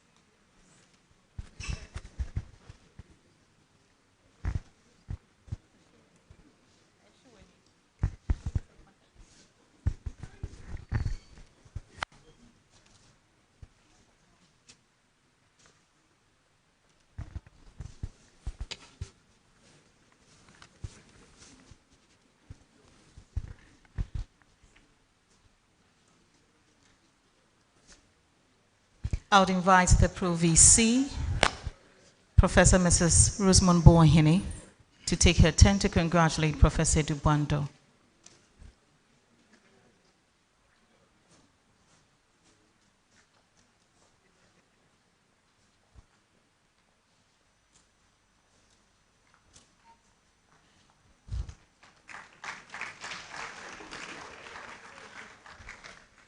The Registrar, Mr. Jephte Emmanuel Onyame, will take his turn. Her father, I've been asked to add that to it.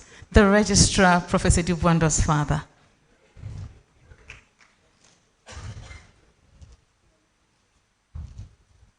I'll call on Reverend Professor Emmanuel Adobing, former Vice Chancellor, UCC.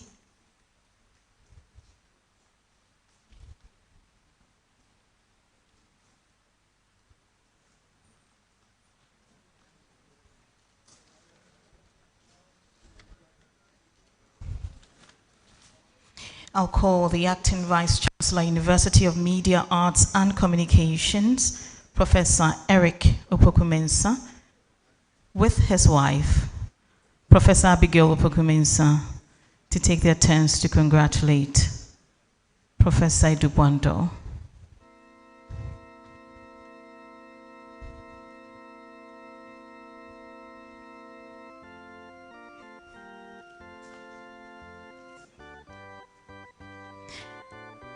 The Vice Chancellor of the Cape Coast Technical University, Professor Kweku Boakye, would also take his turn to congratulate Professor Edu-Buandoh.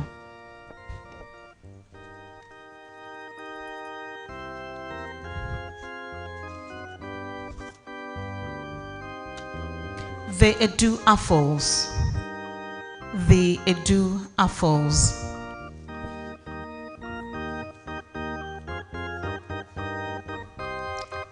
Let's welcome the Edu-Affles, Edubia and the kids.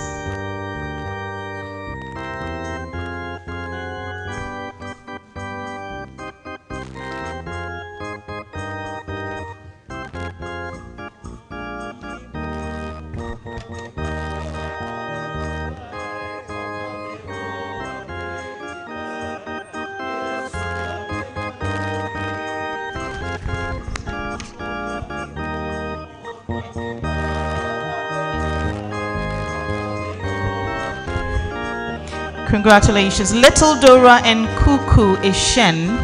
Are they here? Little Dora and Kuku Ishen. Okay.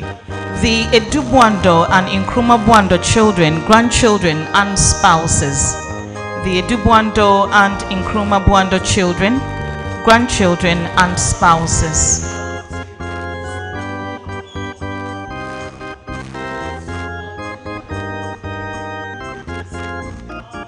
Little Dora is making her way up. Okay.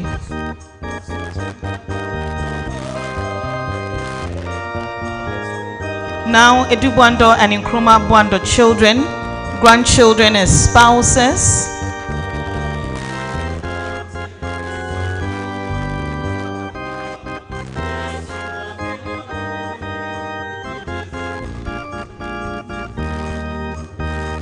Edu-Buandoh and Nkrumah-Buandoh children, grandchildren, and spouses taking their turn now to congratulate Professor Edu-Buandoh.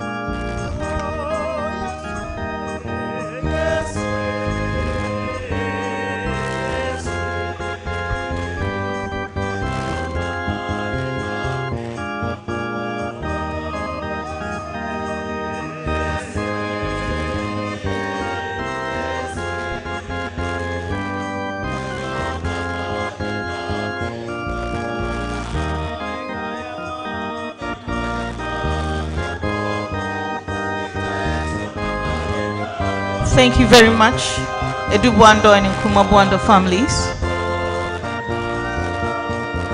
Thank you very much.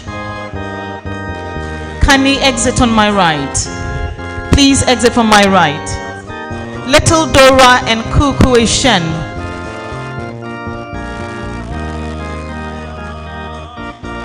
Little Dora and Kuku Ishen.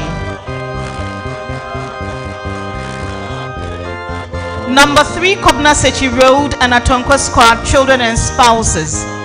Number 3, Kobna Sechi Road and Atonkwa Squad, children and spouses.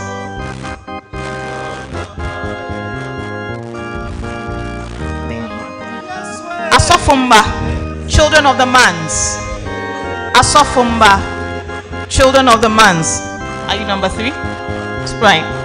Number 3, Kobna Sechi Road and Atonkwa Squad, children and spouses.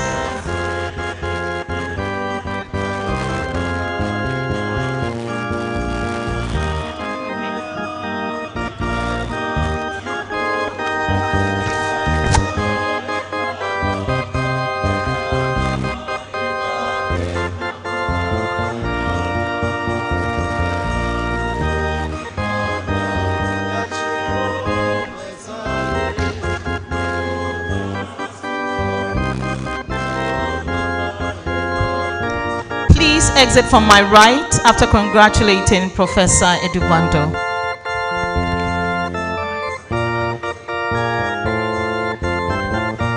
Thank you very much.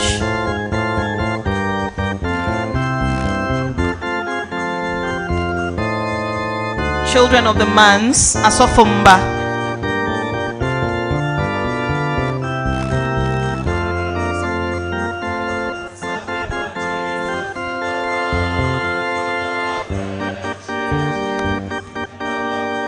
Thank you very much, Asofumba, children of the Mans. A group picture.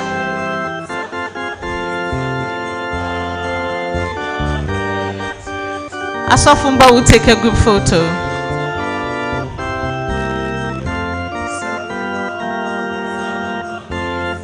In-laws, the Labis, Andam, Eshen, Krantings, and Amachis here. In-laws, the Labis, Andam, Eshen, Krantings, and Amachis here. In-laws, we have the Labis, Andam, Eshen, the Krantings, and Amachis will take their turn to congratulate Professor Edu-Buandoh.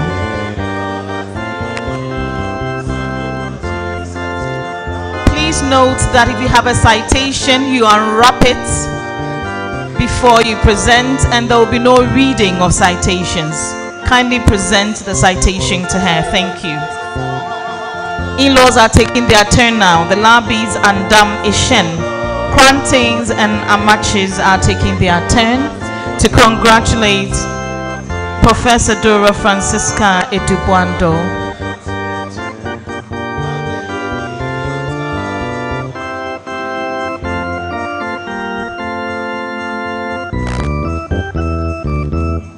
Professor Yao Awuku of UHAS and Eurocare. Professor Yao Awuku of UHAS, that's Prof's doctor, will take his turn to congratulate her. Professor Yao Awuku of UHAS will take his turn to be followed by Dr. Patrick Ofori. Dr. Patrick Ofori.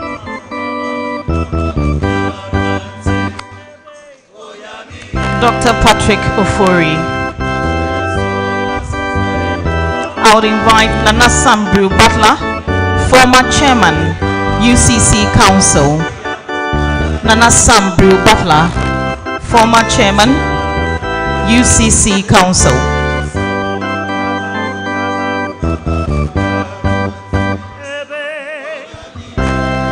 Coming up is a former chairman of the UCC Council, Nana Sambru Butler.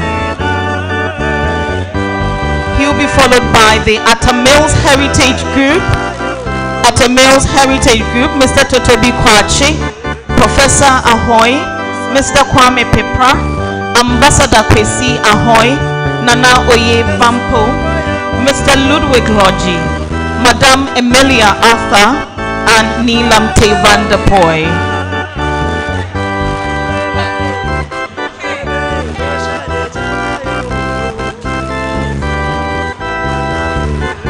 From Takrady, you would follow suit. Kirk from Takrady. Coming up, we have the Atom Mills Heritage Group, Mr. Totobi Kwachi, Professor Ahoy, Mr. Kwame Prepa, Ambassador Kwesi Ahoy, Nana Oye Bampo, Mr. Ludwig Floji, Madam Emilia Arthur, and Neelam Tevan de Poy. Kirk from Takrady, if you're here, please come up to congratulate Prof. Commenda College and COSA. Commenda College will take their turn. COSA, if you're here, you join Commenda College.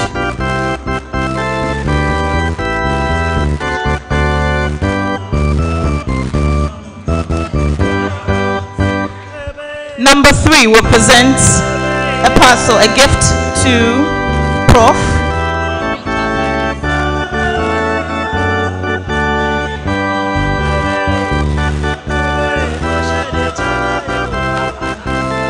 After Comenco and COSA, number 3 Kopna Sechi Road would present a gift to Professor Edu-Buandoh.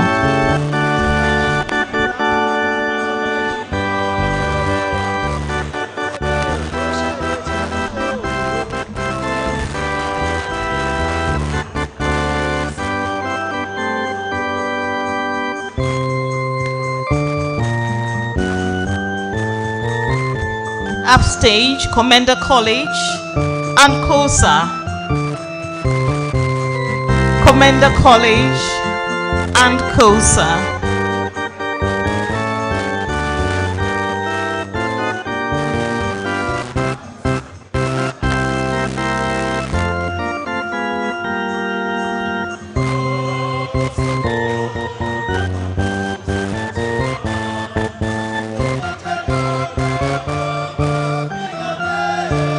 Thank you very much. Number 3, Kobna Sechi Road will make a presentation. Please exit from my right. Number 3, please exit from my right. Exit from my right.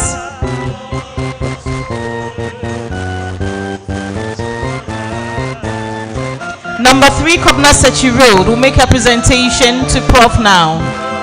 Thank you very much, Commenda College. Thank you very much, COSA.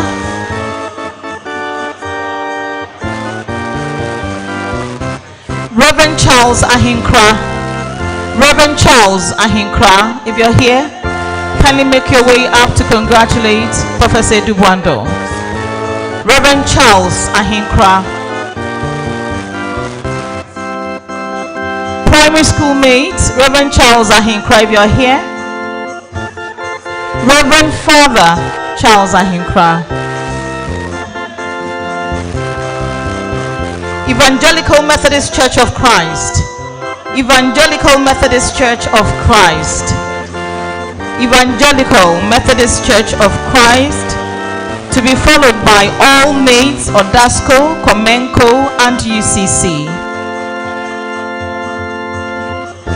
Evangelical Methodist Church of Christ.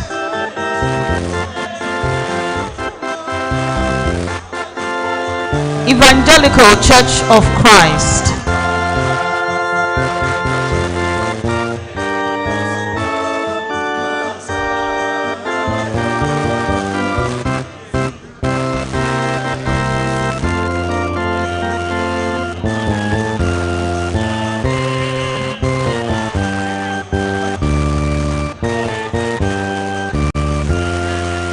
Evangelical Methodist Church of Christ would be followed by the Department of English.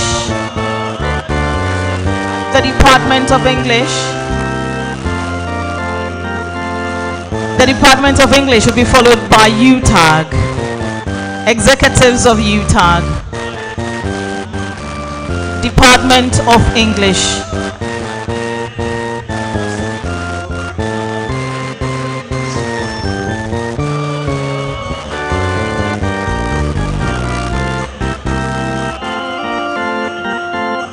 Thank you very much, Evangelical Methodist Church of Christ. Kindly exit from my right. Department of English. Department of English.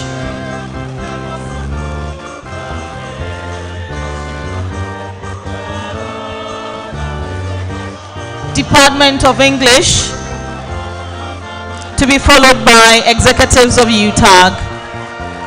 Department of English, Faculty of Arts. Faculty of Arts, Department of English.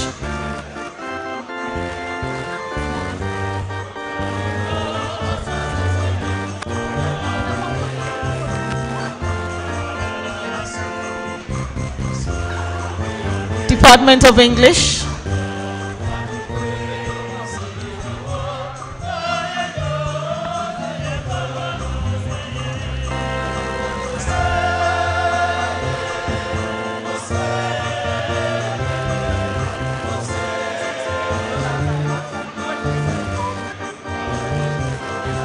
Department of English will be followed by executives of UTAG.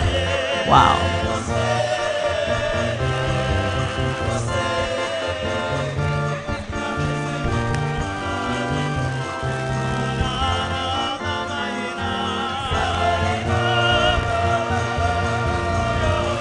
So Professor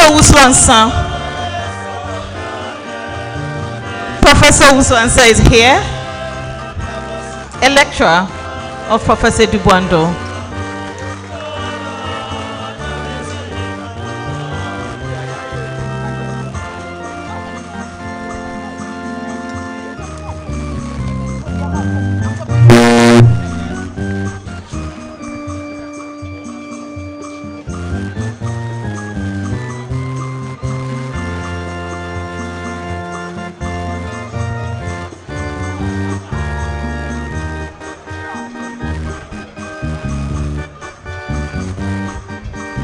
Thank you, Department of English. Thank you, UTAG. UTAG. Executives of UTAG.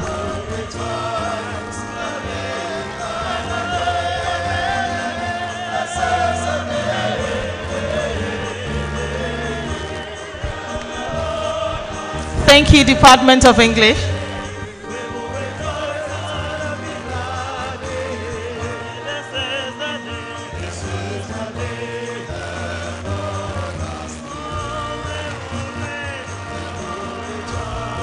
Faculty of Arts would follow UTAG. So the Dean of the Faculty of Arts, Professor Kwabena Safo Kantanka, would also make a presentation to Professor Edu-Buandoh.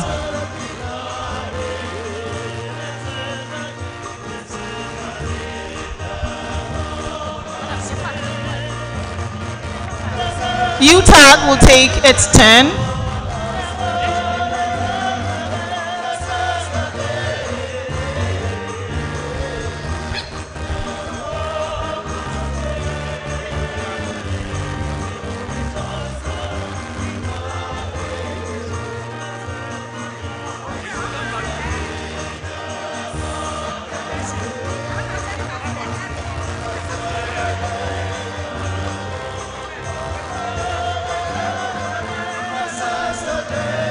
Faculty of Arts. Faculty of Arts will be followed by the 93 Alumni UCC group. 93 UCC Alumni group will follow Faculty of Arts. 93 UCC Alumni group.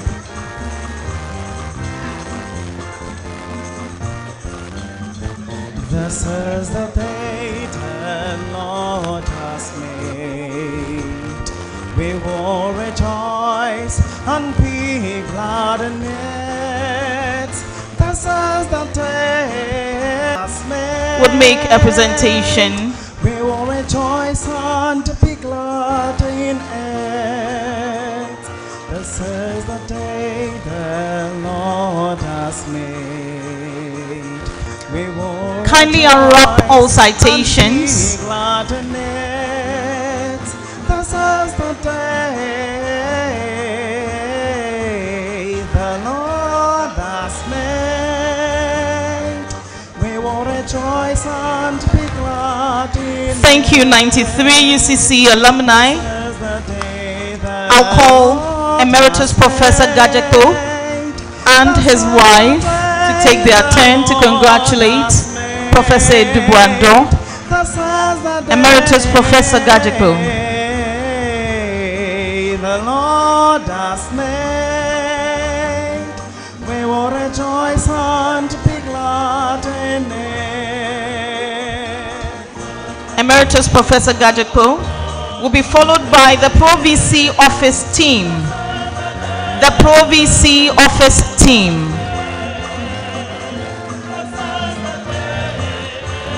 Professor Gadjeko and his spouse.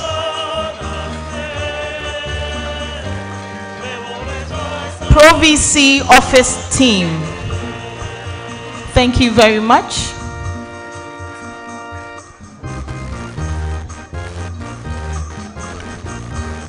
Pro-VC office team will be followed by the Grant and Austin family. Pro-VC office team will be followed by the Grant and Austin family.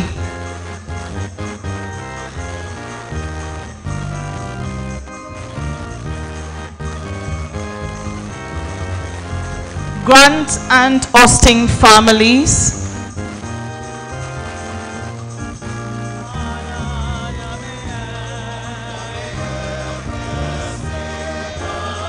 The Grant and Austin families will be followed by the Ghana Association of University Women, UCC branch. Ghana Association of University Women, UCC branch.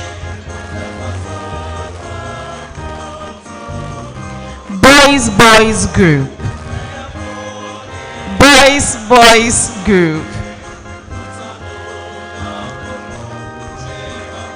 The boys group, led by the able chairman.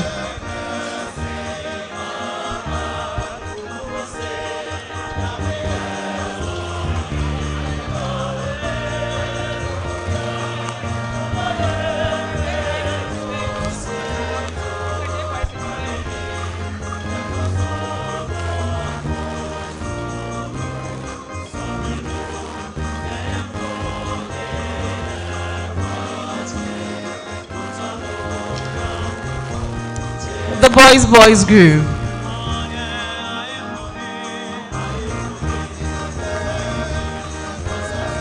Professor Afo, you take your turn after the boys group with Professor Sechibeidu.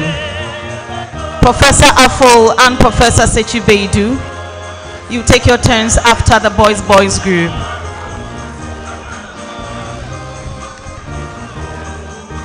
Royalty group, please get ready to take a photo with Prof. Edu-Buandoh. Royalty group, please get ready to take a photo with Professor Edu-Buandoh.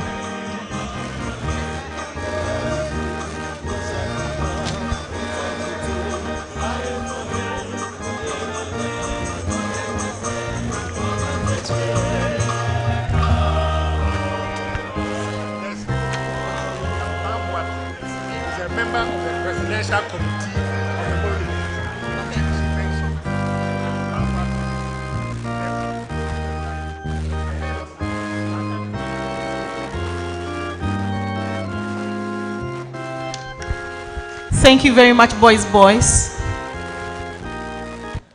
Professor Afo, Professor Sechibeidu, kindly make your way upstage to congratulate Professor Edu-Buandoh. Thank you, boys. Let's welcome Professor Afo, Professor Sechibeidu.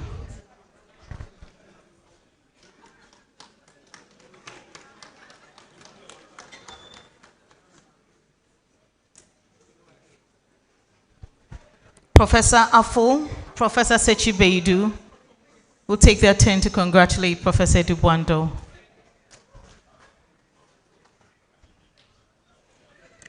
I would also invite Professor Boateng. Professor Boateng, kindly make your way upstage to congratulate Professor Edu-Buandoh.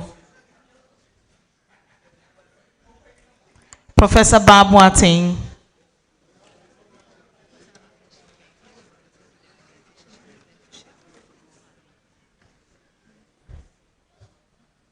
Please hold on, royalty.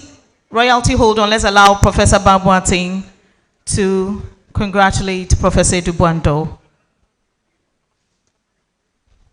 I would also invite Professor Eric Bruce Amate Jr., Dean, Student Affairs, Accra Technical University. Professor Eric Bruce Amate Jr., please make your way up to congratulate Professor Edu-Buandoh.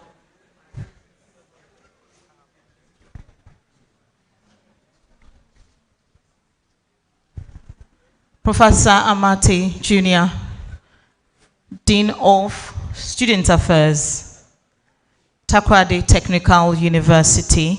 He has a presentation to make.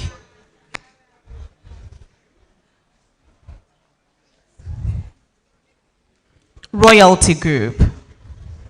Royalty Group.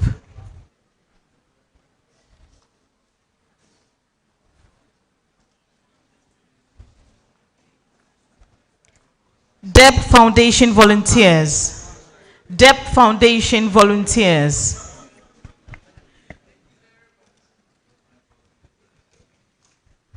So with this particular presentation, Prof, I think I saw them draw whilst you were upstage delivering your lecture. Yes. That painting was going on whilst Prof was delivering her lecture. And this is from the Royalty Group, the group that has been treating us to some soothing tunes this afternoon. Thank you very much, Royalty.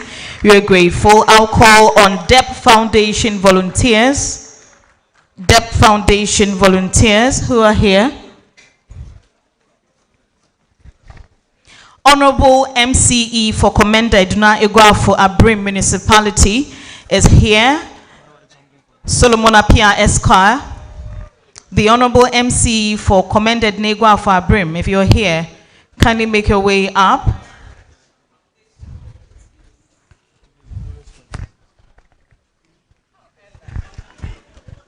Do we have the Honorable MCE for KEA here? Mr. Atugezi. Mr. Atugezi, a friend to Professor Edu-Buandoh, if you are here, kindly make your way up stage. Yes.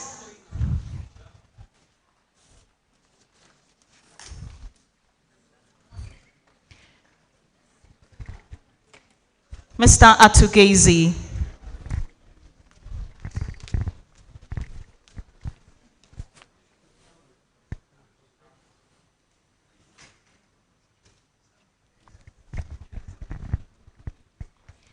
Ni Kome, if you're here, Secretary for the NDC Central Region. Ni Kome, if you're here, kindly make your way up.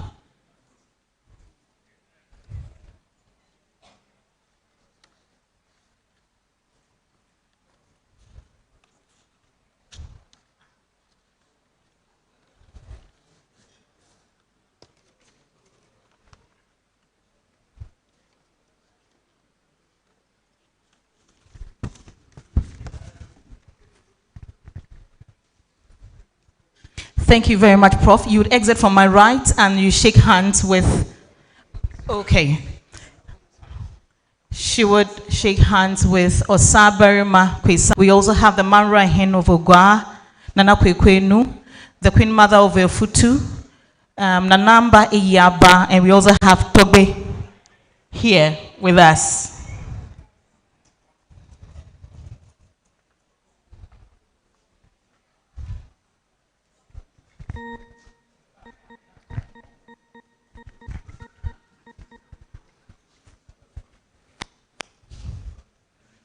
Prof, kindly shake hands with Emeritus Professor Ayisen, who's also here with us.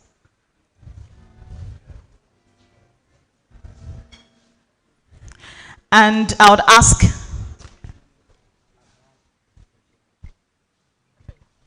Prof, please don't sit. I skipped one. UCC alumni, they have a presentation to make. Please come up. Yes, please. UCC alumni reps of UCC Alumni Association. reps of UCC Alumni Association will make a presentation to Professor Edu-Buandoh. Let's welcome them with a round of applause.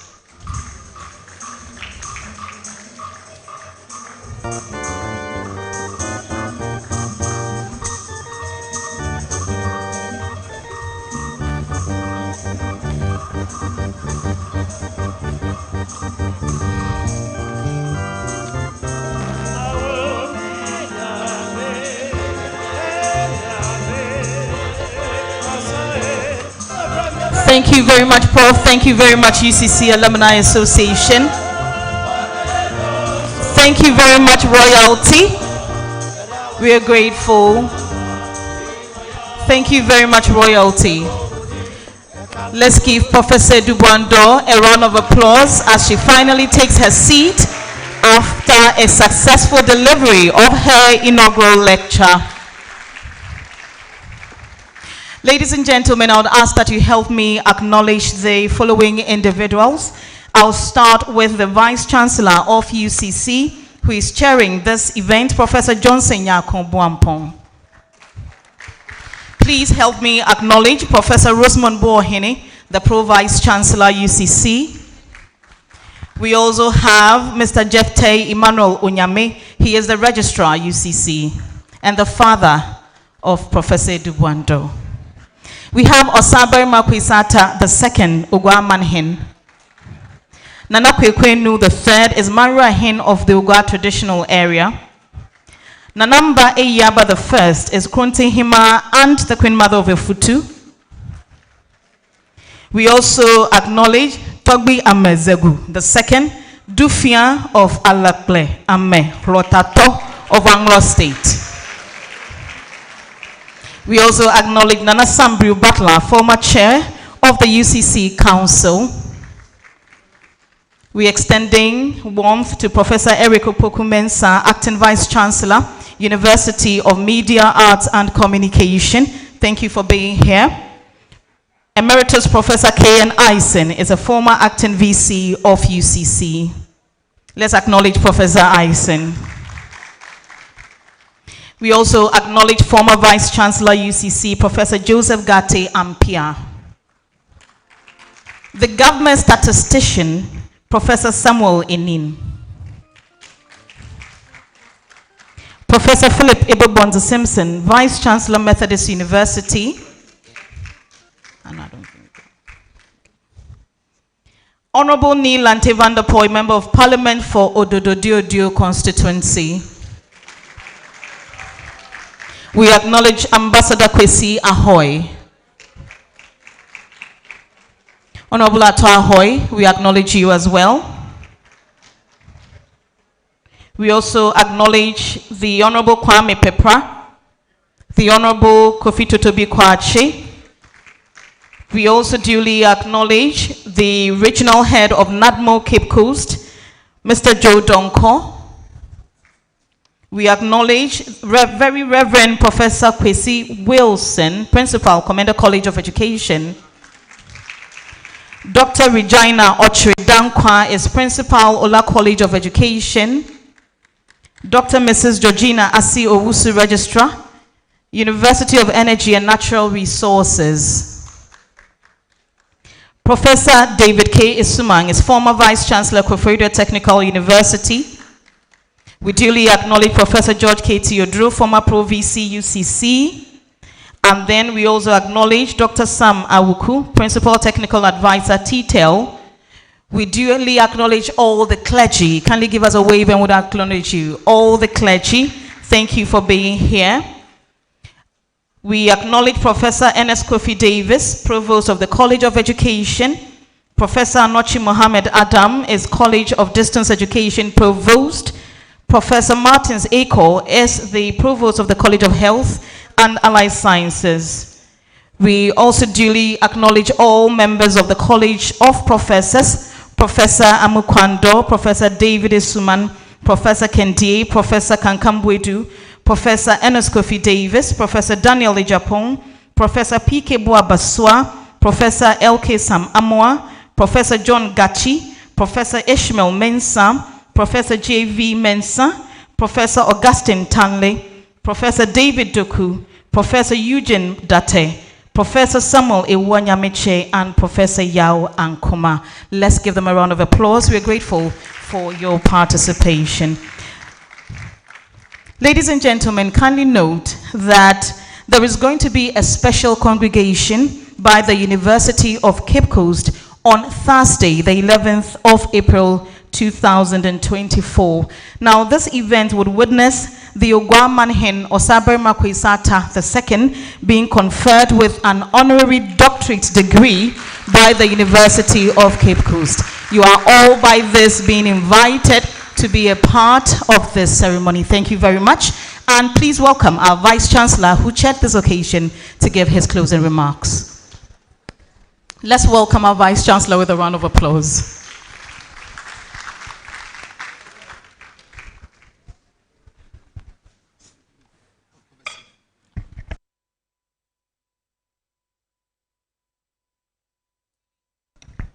We duly acknowledge Professor Gajepo, Emeritus Professor Gajepo. Kindly give us a wave. Thank you very much for being a part.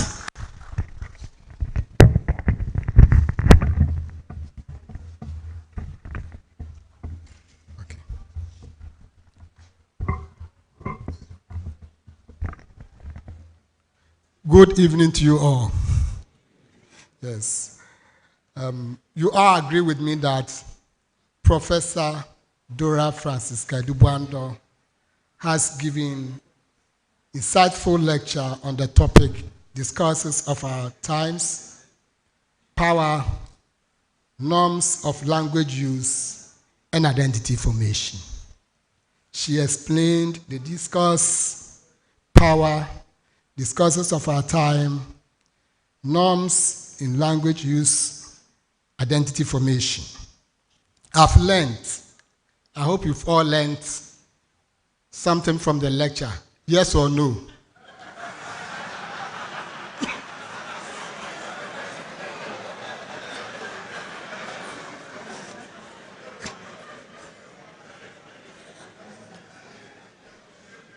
If yes, then I have learned domains of discourse: academic, political, institutional, legal, media, religious, among others.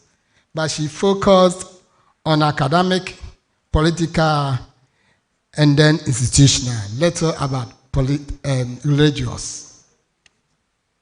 Then also about power. She talked about the different sources of power: legitimate, referent, expert, reward, information, and coercive powers, and focus on legitimate and coercive powers. Then you also mentioned, talked about the norms of language use and said that we have rules and standards. And then also related it to that language is, norms of language use, we have universal, historical, and individual use of language. And then he also mentioned more about respect or politeness in language use. And I learned about think before you park, or you can also say no parking, simply no parking. And about identity, the language that we use also defines us, the type of people we are, to the extent that even at the national level, we use certain words that actually define us as people. So she's also saying that we should use words that would more or less motivate and elevate us, rather than words that would be will show disrespectfulness to each other. Then she also talk about othering. That is self or us versus other and them. And so I was thinking about our UCC anthem. We are the kindness of them, or we are the liveliness of them, or it's about us and them.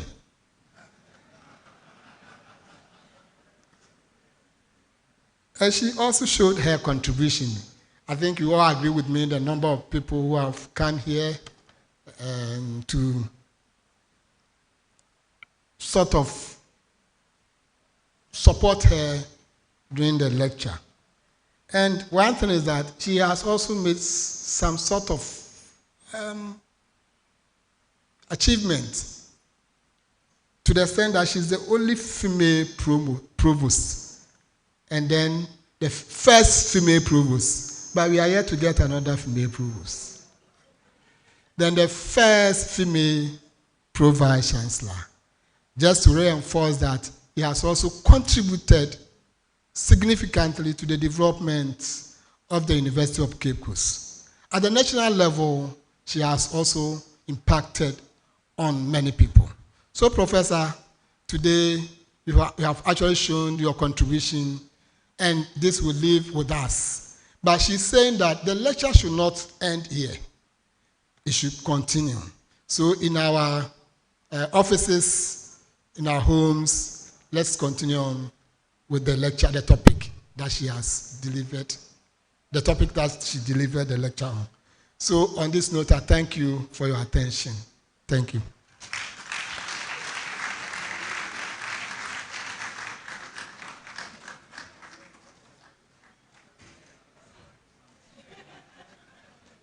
Thank you very much, Prof. Chair. Before we take the closing prayer, kindly note that Prof would receive her guest at the Catholic Hall that is behind Our Lady's Seat of Wisdom here on campus. So the Catholic Hall, that's where Prof would be receiving her guest. However, those who would not have the time, I believe they have been seen to already. Thank you very much. I'll call on Reverend Professor Kankambu Edu to do us the honors with the closing prayer. Let's please welcome him with a round of applause.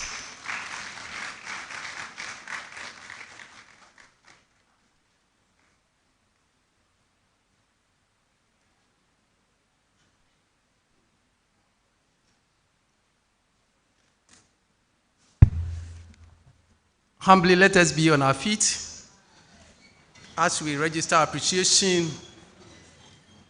unto the Most High God. And so far as we conclude this inaugural lecture, we come before you with hearts full of gratitude and reverence. We thank you for the wisdom and knowledge that has been shared today, recognizing that all understanding comes from you. We pray, O Lord, for your blessings to be upon this academic community, that it may continue to thrive and grow in knowledge and excellence.